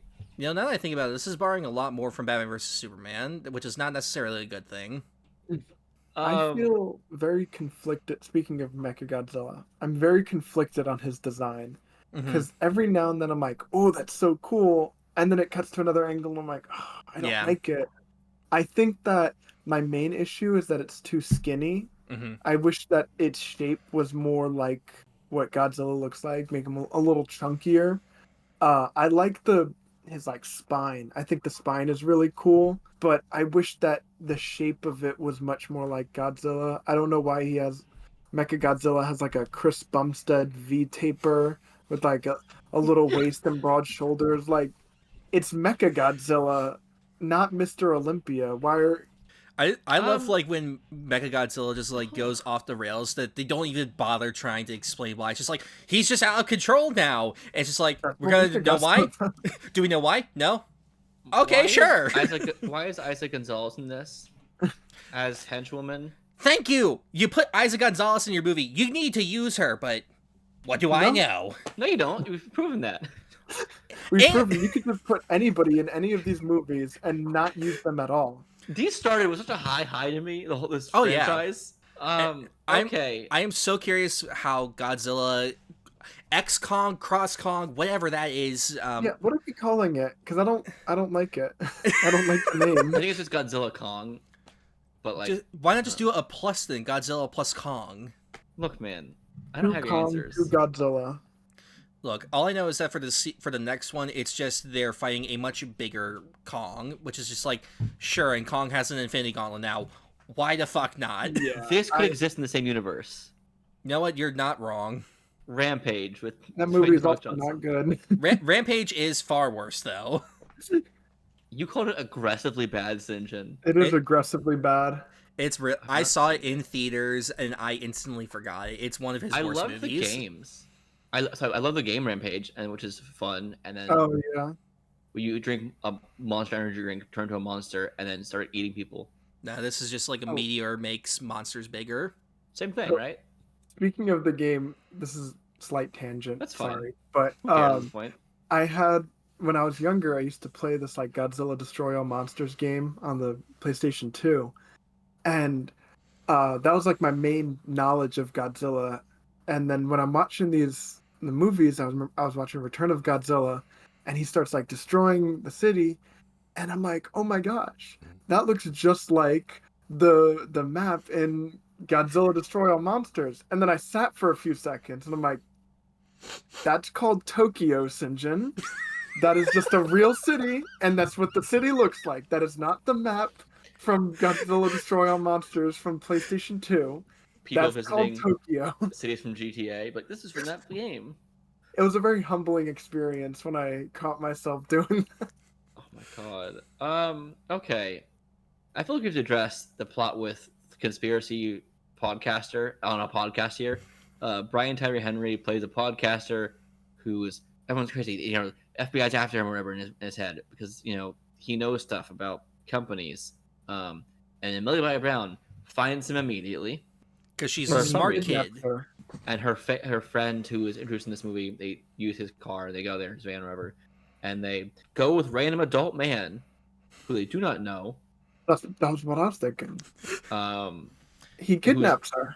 Who's also presumed sketchy by her parents or her dad. This feels weird. And then they go into an abandoned area together in a company, and I was like, what is happening? Yeah, that part is kind of wild. It didn't read well, right? No. Okay. But look, you put Julian Dennison in your movie, you're going to utilize him. You don't put someone from Hunt for the Wilder People in your movie and not use them. He is fun in Deadpool 2 as well. Yeah. He's a good actor. I like him a lot. I do too. Which is bizarre. He's in this too. I don't understand the castings in these movies. Paychecks speak a lot. Lance Reddick is in this movie. He's in it for a scene and for like 2 lines. I forgot Lance Reddick was in it. Didn't you just watch it? I had to... Yes! I had to rack my brain. I'm like, what? Oh, yeah. Josh, you watched this movie like today, right? Literally last night. Okay. Monsters. There's a lot of them now. And they aren't addressed again, really. Literally not addressed at all in this movie. Where are they? What have they done? Who the fuck knows? Same with the last movie, really. They kind of all showed up at the end, and that was really it. Yeah. And then you're like, okay, let's go be buddy and go our separate ways. No, okay, so here's the thing about the credits of King of the Monsters. Like, when the credits start, it's literally proving the mom right of just, like, harmony is happening, like, life is great and everything. It literally, if Ghidorah didn't show up, everything would have been fine. It is an insanely weird message from that movie. Remember, the message is America is right for what they did because the monsters are good, gal. Remember, they did anything wrong. The other people did bad things. The alien. Look, man, these movies, I have questions, and now I will never get answers fully. I think they're just fun. At the end of the day, we get fun colors and a lot of water. Also, bring Godzilla back to the ocean. Stop making him a land boy. Yeah, I can agree with that. Which brings us to the one where he's most ocean boy, -1. I really liked how much Yeah. ocean, like Which ocean I don't want to touch scenes -1 are too long because we don't have a lot of time, and also we all just love it. Yeah. there. Yeah, There's not a lot to say about the movie besides like it was great. Go see it. Also, it's still in some theaters. I don't want to spoil the movie. It's the black and white version comes out this weekend. Are you yeah. gonna see that? Yes, of Yes. course I'm going to see it. My wife hasn't seen it yet, so I'm Ah. taking her to go see it. I want to say Godzilla -1 is tragic throughout, and I loved it, and I cried. Yep. Yeah, it's just so the thematics of it are so consistent throughout Mhm. the entire movie, which you cannot say for the MonsterVerse, where the themes are just kind of like they say something and then they contradict it with an awesome monster fight. Yep. The survivor's guilt, and also just the original metaphor of like the atomic bomb are both at play in -1 throughout the movie, and like Yes. every scene elevates those themes perfectly. Also, Odo Island has a different purpose in that one than it does in the original one as well. It's also a fictional place. But like, I had it's to look it up. I did too. I'm like, is it real? I'm like, because it's brought up in both. I'm like, hold on. I think it's fictional because in this one it's like for where pilots land or whatever to repairs, and this pilot wasn't supposed to be there. That's all I'm gonna say.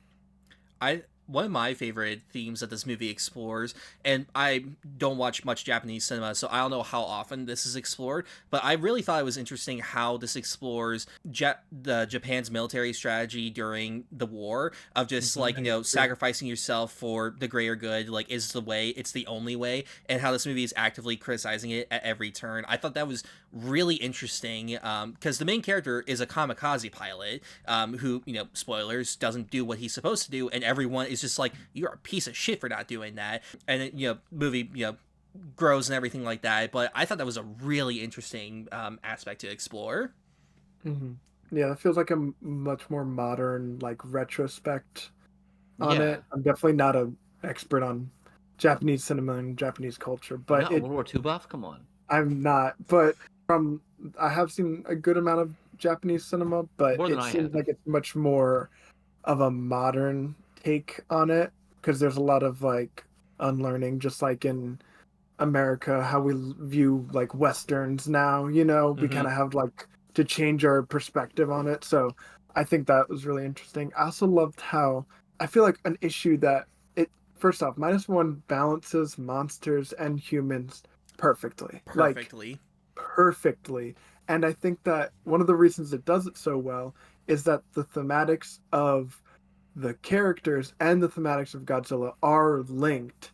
Whereas sometimes it's like Godzilla's attacking, and then the human thing is like, oh, I divorced my wife. And it's like, why am I watching a divorce movie that has nothing to do with Godzilla? My kid's with my ex-wife, and she's not a good person. That's and it's plot. like, what? That has nothing to do with Godzilla. Why am I watching this? And then one is also about family, but it's but so different. Yeah. It's just like the MonsterVerse ones. The thematics are so weak because it's just like, oh, I miss my ex-wife. Godzilla's attacking. Oh, I miss my ex-wife. Whereas like this one, I won't spoil anything, but what the character goes through and what happens with Godzilla is linked. And I think that makes the human scenes not boring, because it's continually building upon what it's trying to say. I love these humans in this one. It was compelling this time. Yeah. They had clear motives and like actual emotions and character arcs and things. And when they experience tragedy, you really feel it. I also think this one has, well, I said the scale was best in 2014. I think this one has the best view of destruction Mhm. out of this list. Just seeing things completely just gone was Yeah. like, The and a great like thematic parallel to what happened in real life. Yeah. the way I this like the way this does atomic on. breath is incredible. It not only does it look amazing, it is terrifying compared to like other iterations. And it's I so was gonna say quick. the same thing. So quick. It's just like an instant, it's just gone. Like, wow. Yeah, I like how it evokes the atomic bomb specifically, like Yeah. Mhm. on a mushroom cloud, like expanding like that.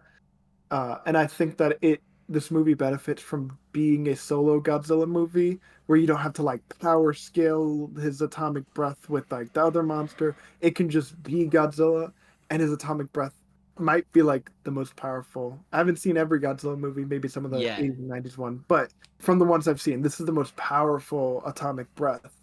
And it definitely evokes that atomic bomb rather than just like breathing an energy beam. I love the theme of just try and survive, just live. Mhm. That's so prominent in this, and it's Yeah. just great.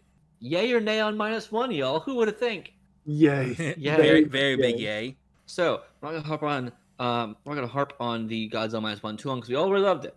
Yes. And we're gonna end today with our super weird story. Josh, what the fuck is that?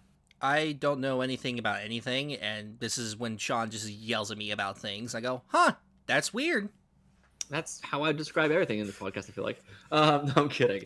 So this is a segment where I tell Josh a thing about comic books or superheroes and have him blind react to it usually. And Sinjun, since his comic book knowledge is probably also a little limited, a little bit, I would assume, you also can blind react and have fun with this. So I found something that's a little interesting that also pertains to our topic today. Let's talk about Godzilla battling the Avengers. Of How course. do we get to this point? Give me a second, we'll get there. Okay, so off the coast of Alaska, a giant iceberg shatters from within. Soon, Godzilla emerges from the frozen debris. Going ashore, the giant creature destroys a section of the Alaskan pipeline and terrorizes everyone in the vicinity before being controlled by the forces of S.H.I.E.L.D., led by Nick Fury's right-hand man, Dum Dum Dugan. Proving to be near invulnerable, Godzilla heads to the continental United States, landing in Seattle and blazing a path eastward, making stops and wreaking havoc in San Francisco, Nevada, and Salt Lake City with a S.H.I.E.L.D. helicarrier in constant pursuit. By the end of his cross-country journey, Godzilla will have made it all the way to New York City and battled not just other giant monsters, but also those of superheroes, including Fantastic Four, key members of the Avengers, Thor, Iron Man, the Vision, Yellow Jacket, and the Wasp, before returning to the sea. This happened. That sounds hype, honestly. Yeah, for 24 issues, running from 1977 to 1979, Marvel Comics published Godzilla King of the Monsters, which saw the title character marauding across the United States soil for the very first time, before the 98 film, before Gareth Edwards' 2014 version. But more than just an American Odyssey, the comic series, there was also a sojourn through the, was also a journey through the Marvel Universe, written by Doug Minch and illustrated primarily by Herb Trimpe, with Tom Sutton filling in for 2 issues. This is awesome to me. Here's the first comic issue we get. Cover. It's loading right now on Discord for you all. This is Godzilla, King of the Monsters, first issue, joining the Marvel world. Did you say the name of it was Godzilla King of the Monsters? Yes. It's not even like Godzilla versus the Avengers or anything like Well, that? that's what happens eventually. This is a series. Okay. That's So like 24 issues. Okay. Interesting. Yeah, this is a 24 issue series from 77 to 79, where Godzilla was just on a journey from Alaska pretty much to New York, where he ends up fighting the Avengers. Huh. I don't hate it, actually. I like the So- idea of him going to the place with the most skyscrapers. Yeah. So Mensch had already written stories from monsters from Marvel, including Dracula Lives, Werewolf by Night, which is also now a special on Mhm. Disney Plus, and The Frankenstein Monster. He liked classic movie monsters, but Godzilla was not one of them he liked. So he thought, why not make it into comics? Basically, people in his neighborhood, kids in his neighborhood, he said they were crazy about Godzilla. So he told Stan Lee that he would want to put more emphasis on a kid angle, do things that he thought kids would really want to see in a way that adults would also enjoy too. And Stan said, I like it, great idea, go for it. So that's why he decided to do Godzilla specifically.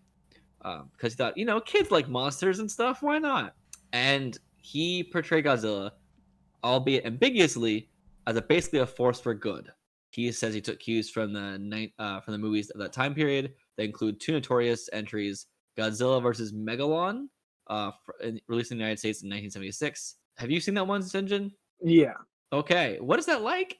It's another one. It It's kind not of Jaguar. Hold on. Yeah, that's the one with Jet Jaguar in it. Okay, interesting. It reminds me of the modern Godzilla vs. Kong, where it's like the inner Earth or whatever, because there's like a basically Atlantis, like there's like an underwater people, and then they released Megalon. You know who that is? I'm not familiar. I didn't know it was a giant cockroach because it doesn't look like a cockroach to me, but he had like drills for hands, and then like shoot out of his like horn antenna thing, shoot like lightning or something.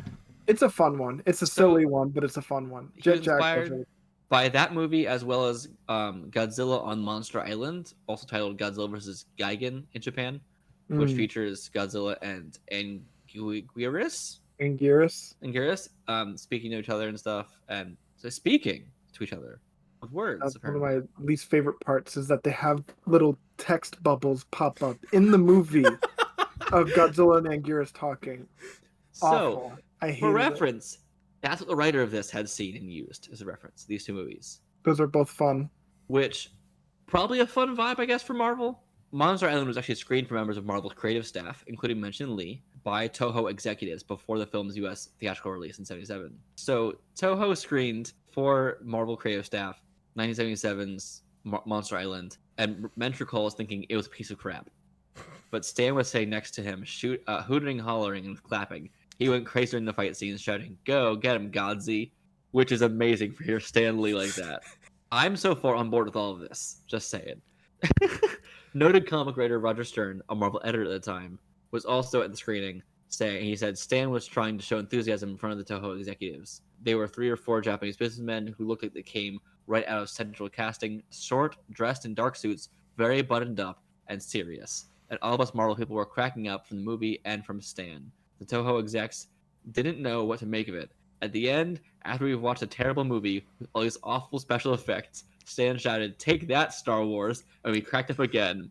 The Toho execs sat there stone-faced, wondering what was going on with us. Which is just beautiful. A journey. That's beautiful. It is beautiful. The Godzilla movies of that era also tended to feature young boys as one of the central characters, as I'm sure you're aware of now. To that end, Mensch introduced 12-year-old Rob Takaguchi, who would serve as a surrogate for the comic's younger readers. Accompanying his grandfather, scientist Yuriko Takaguchi, who is called in to assist S.H.I.E.L.D. Young Rob sees Godzilla as a hero and works to thwart any attempt to harm and kill the creature. Well, that's kind of similar to a lot of the vibes we've seen already, actually. And Rob's role in the series reaches its apex in issues 7 through 13 when he takes control of a giant robot called Red Ronin, built to subdue Godzilla, and uses it to come on to the monster's aid against S.H.I.E.L.D. and other giant creatures. Speaking of which, the rest of Toho's stable of monsters, including Mothra, Rodan, Ghidorah, never appeared in the comic. Mensch said, "We would have to pay Toho the same amount for each one. It was such a shoestring profit margin that there was no way Marvel could afford them," which is fair, but because monsters got to be portrayed well. As a result, Mensch created his own oversized monsters for Godzilla to battle, like Batragon, a bat mutated by a deranged geneticist calling himself Dr. Demonicus, as well as Yetragar, a Sasquatch-like creature exposed to radiation, and the Mega Monsters, 3 alien beasts sent to Earth by their masters to prepare our planet for conquest. What are your thoughts on this so far? I want it. I need it, actually. So would you now watch the Marvel movies having Godzilla in them? Yes. It'd be such a left turn, but such an entertaining left turn. This is going to get weirder. I'm so sorry. Are you okay with that? Yeah. Across the Marvel Universe. So, according to Mensch, the decision to set the Godzilla comic in the Marvel Universe was made before he signed on. It might have come from Stan or Archie Goen, who was the editor-in-chief at the time. He says, "I said, okay, that kind of makes sense, but I foresee future difficulties doing it that way. Toho owns Godzilla, and we own the Marvel characters and now we're going to mix them together. When the licensing agreement expires, what's going to happen to all the material? Archie said, "That's not our problem." And it did delay the series being reprinted for a long time. I think it is your problem, Marvel. Tasked with integrating Godzilla into the Marvel Universe, Mensch knew he didn't want to take a guest star of the month approach. Archie suggested that we use some minor Marvel characters that could be in every issue. He says, we decided on S.H.I.E.L.D., but then we were told we couldn't have Nick Fury. That was fine with me because I like Dum Dum Dugan more anyways. He was more fun going up against Godzilla. Nick Fury is too serious. I wanted the comic to be goofy and breezy. This is just the right vibe, I feel like. And basically, by issue 3, he was in San Francisco, and the suggestions started coming in from above about possible guest stars. Little did I know when we started, Mensch says, that I would get constant pressures to put in stuff like the Champions, really low-grade Marvel characters, I thought. A superhero team based in Los Angeles, the Champions started in their own short-lived series from 75 to 77, which had Black Widow, Iceman, Angel, Ghost Rider, and Hercules from the Greek mythology Hercules, and the Champions were never a top seller. So the team's appearance in Godzilla was intended to boost reader interest. It did not work at all. The series was canceled several months later. Too late to spare Mensch from writing a story he would have preferred to skip. Let's show you all. I'm going to show you an issue about a rat. We got this one. This is going to be fun. Also, Marvel canon. I love this Marvel canon that we're in right now. Mensch had no qualms about using key elements from Marvel Universe as long as they serve the stories, which is good. Dr. Takiguchi and a colleague decide that the best way to contain and study Godzilla is to reduce him in size. So Hank Pym, formerly Ant-Man at the time, was called upon to provide shrinking technology. Hank was the only Marvel character that was his idea to bring Godzilla, Mensch said. The shrinking process works. Godzilla is placed in a cage about the size of a microwave oven. And of course, later he escapes, roaming the sewers under Manhattan. This is the one problem with putting Godzilla in something like the Marvel Universe, is that a solution to stopping him is honestly kind of really easy when you have Ant-Man on your side. Little Godzilla finds himself battling a vicious creature that proves to be a real challenge for him, a rat protecting its turf. Eventually, Godzilla starts to grow larger, and when he hits 6 feet, he ends up on the docks in a physical altercation with Dum Dum Dugan, a fellow fellow S.H.I.E.L.D. agent Gabriel Jones, who try to recapture him. So now Godzilla is 6 feet human size, fighting Dum Dum Dugan from Howling Commandos. I would love to see a human-sized Godzilla get into a fist fight with someone. That sounds amazing. Keep in mind, Dum Dum Dugan's also in the MCU. He's in Captain America: The First Avenger, played by Neil McDonough. Imagine that mustachioed man fighting like Toho's Godzilla -1, shrunk down to the size of his... I am imagining that, and that's why I'm happy. It's beautiful. Why did this happen, though? Look, the 70s were a weird time. So as we can know now, the shrinking didn't last. So he keeps growing more, reaching 20 feet, wandering the city. He attracts the attention of the Fantastic Four, who find him a formidable opponent. And I think it's amazing. The Fantastic Four are now in the mix. It was not too much of a stretch now to bring in another Marvel trope. Dr. Doom's time machine got involved. As it does. Which Reed Richards uses to send Godzilla home, in quotes, back to the age of the dinosaurs, thinking he's like just a dino.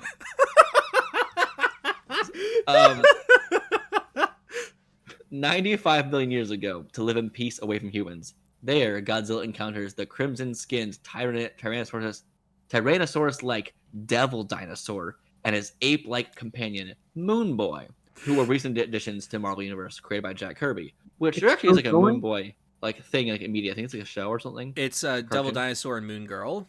Yeah, Moon Girl. And so they changed that up. But I love this so much. So when this happened, Mensch said, that one I really didn't want to do. But I was told I really should do it, so I did. The Devil Dinosaur story was right up her Trimpe's alley, and they now had drawn Godzilla in a style reminiscent of Kirby's, and so it was very different. Mensch also displays an overall lack of enthusiasm for his next storyline, which turned out to be the last one in it. Godzilla, thrust back to present day. Notice this does not say how it happened. He's just back. He thrust back to the present and restored to his full size. Again, this isn't said how it happened. Lumber through Manhattan and faces off against the combined might of the Fantastic Four and the Avengers. Even Spider-Man shows up for a cameo. He says it just does not feel like a natural fit. But there was one Marvel character that readers requested more than any other that Mensch was never quite willing to use. Do you guys can guess who it was? Wolverine. Who would readers want to see fight a giant monster? The Hulk? Yes. And Mensch refused and it never happened. In another timeline, we get that religious experience. It would make perfect sense. Hulk and Godzilla are both products of radiation. Both are powerful engines of destruction. And Herb Trimpe, who did a lot of art for the Godzilla series, was one of the definitive Hulk artists. So it made a lot of sense. But Trimpe himself was apparently the obstacle. Herb said to Mensch that he was never going to draw the Hulk again. Mensch said, "I have no doubt about that. No doubt about the memory. I suggested it time and again." And Trimpe died in 2015, remembering things differently. In a 2001 interview with G-Fan magazine, he said he didn't know why Godzilla never fought the Hulk. It's a wonder why we never did that at the time, or pushed to do it. He said, "I would have loved to have drawn that again." So, no clue why it didn't happen. They didn't agree on that one. It's confusing. If Trimpe did indeed boycott the Hulk, it was only for a brief time, since he was drawing the character again regularly in The Defenders and in occasional short-term projects later on. I'm going to show you another fun image of Godzilla fighting a mech from the same series. There you go. Why is this happening? Can we just... Why?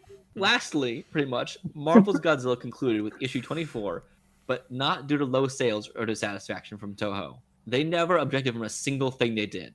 So Toho is always fine with it.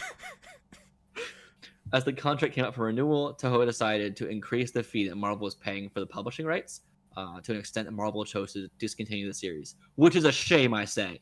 Yes. Bring Godzilla for the It's no longer Kang fighting the Avengers now in Secret Wars. It's going to be Godzilla. I'm down with that. I love it. Mensch said it almost ended after the 12th issue. They had a 1-year contract and was told that Toho tried a double licensing fee after 1 year. Marvel and Toho managed to come to terms for a second year, but couldn't do it for a third. The Godzilla license eventually ended up at Dark Horse Comics, and more recently at IDW Publishing. Today, with both Godzilla and Marvel standing as internet powerhouses, I think this should happen. Just saying. I think, and Mensch said recently, especially if Disney buys Toho, they're buying everything else, why not? Just make Godzilla happen. I want to see Godzilla in the MCU. I want to see him in the MCU, but now I want to see what he would be like in the DC universe. Yeah. Give Seeing how me- the MonsterVerse went, I want to see Batman versus Superman duking it out, and then Godzilla just like shows up, and then they have to like. I think he fits in the DC universe. I just want to see like Godzilla, human size, just fist fighting someone, That's the best thing to come from this. or In, him fighting a rat in the sewer of Manhattan. It's crazy. In the Godzilla movie where the little boy is having the dreams about Godzilla and Minilla, in that one, Minilla like shrinks down to human size, like to a little boy's size. So they're like height and height. Okay. And then Godzilla like calls his son in, and he just kind of like grows into like baby Godzilla size, so like bigger than a child, but still like smaller than Godzilla. So it's not the first time we've had a human-sized Godzilla. See, the fact that we never this article never addressed how he got back from Jurassic period to real time or full size again fully. I love that. Just Yeah, next issue. I don't need an explanation. No, it's fun. I like that the solution though was, a Doctor Doom time travel machine. Get him to the dinos. That makes sense. Also, wouldn't it alter our history probably? I feel like it would change some things. No, Not at all. No, nothing would change at all. in Godzilla versus Megalon, Jet Jaguar's in there, and Jet Jaguar is controlled by like something else, and then he kind of gets his own autonomy, and then he starts like growing large because he's like human sized, and then he randomly starts growing large as big as the kaijus, and they explain it by just saying like, oh, now that he has full control, he can reprogram himself. I don't think you can reprogram to grow Change your the size? size of Godzilla. Like, where's the extra like material coming from? Where I don't know what. Physics What don't does apply in Godzilla reprogram world. mean there? We don't need physics for Godzilla's life. Okay. This is a fun story. I am intrigued by it. I want to know how this. I want to hear Stan Lee say "Take that, Star Wars," referencing an old Godzilla movie Yeah. I agree. in person. I love that this happened. I love everything about it. I love they did it because we need more kid readers. Let's add a giant dinosaur. That's a good plan. Yep. And that's our episode today. Sinjun, where can people find you online? On YouTube at Sinjun Chapman, and then on TikTok at Sinjun Watches Movies, and also on Letterboxd under the same thing. Nice. Josh, where can people find you online? YouTube, Josh Rudolph, Letterboxd, Nerd for Film 28, Instagram, J_Rudy16, and Twitter at J_Rudy28. He needs consistency still. Never. You can find me on Twitter and Twitter at The Theater Nerd and TikTok and Instagram at That Nerd in Theater. And you can follow the show on Twitter. Tweet at us with hashtag GeekSpeakPod or at GeekSpeakPod, or you can email us at podgeekspeak@gmail.com, or join our Discord now in the description to berate us more questions about Godzilla that I'm sure Sinjun would love to answer for you. No, it's a really fun time, and hope to see you all there.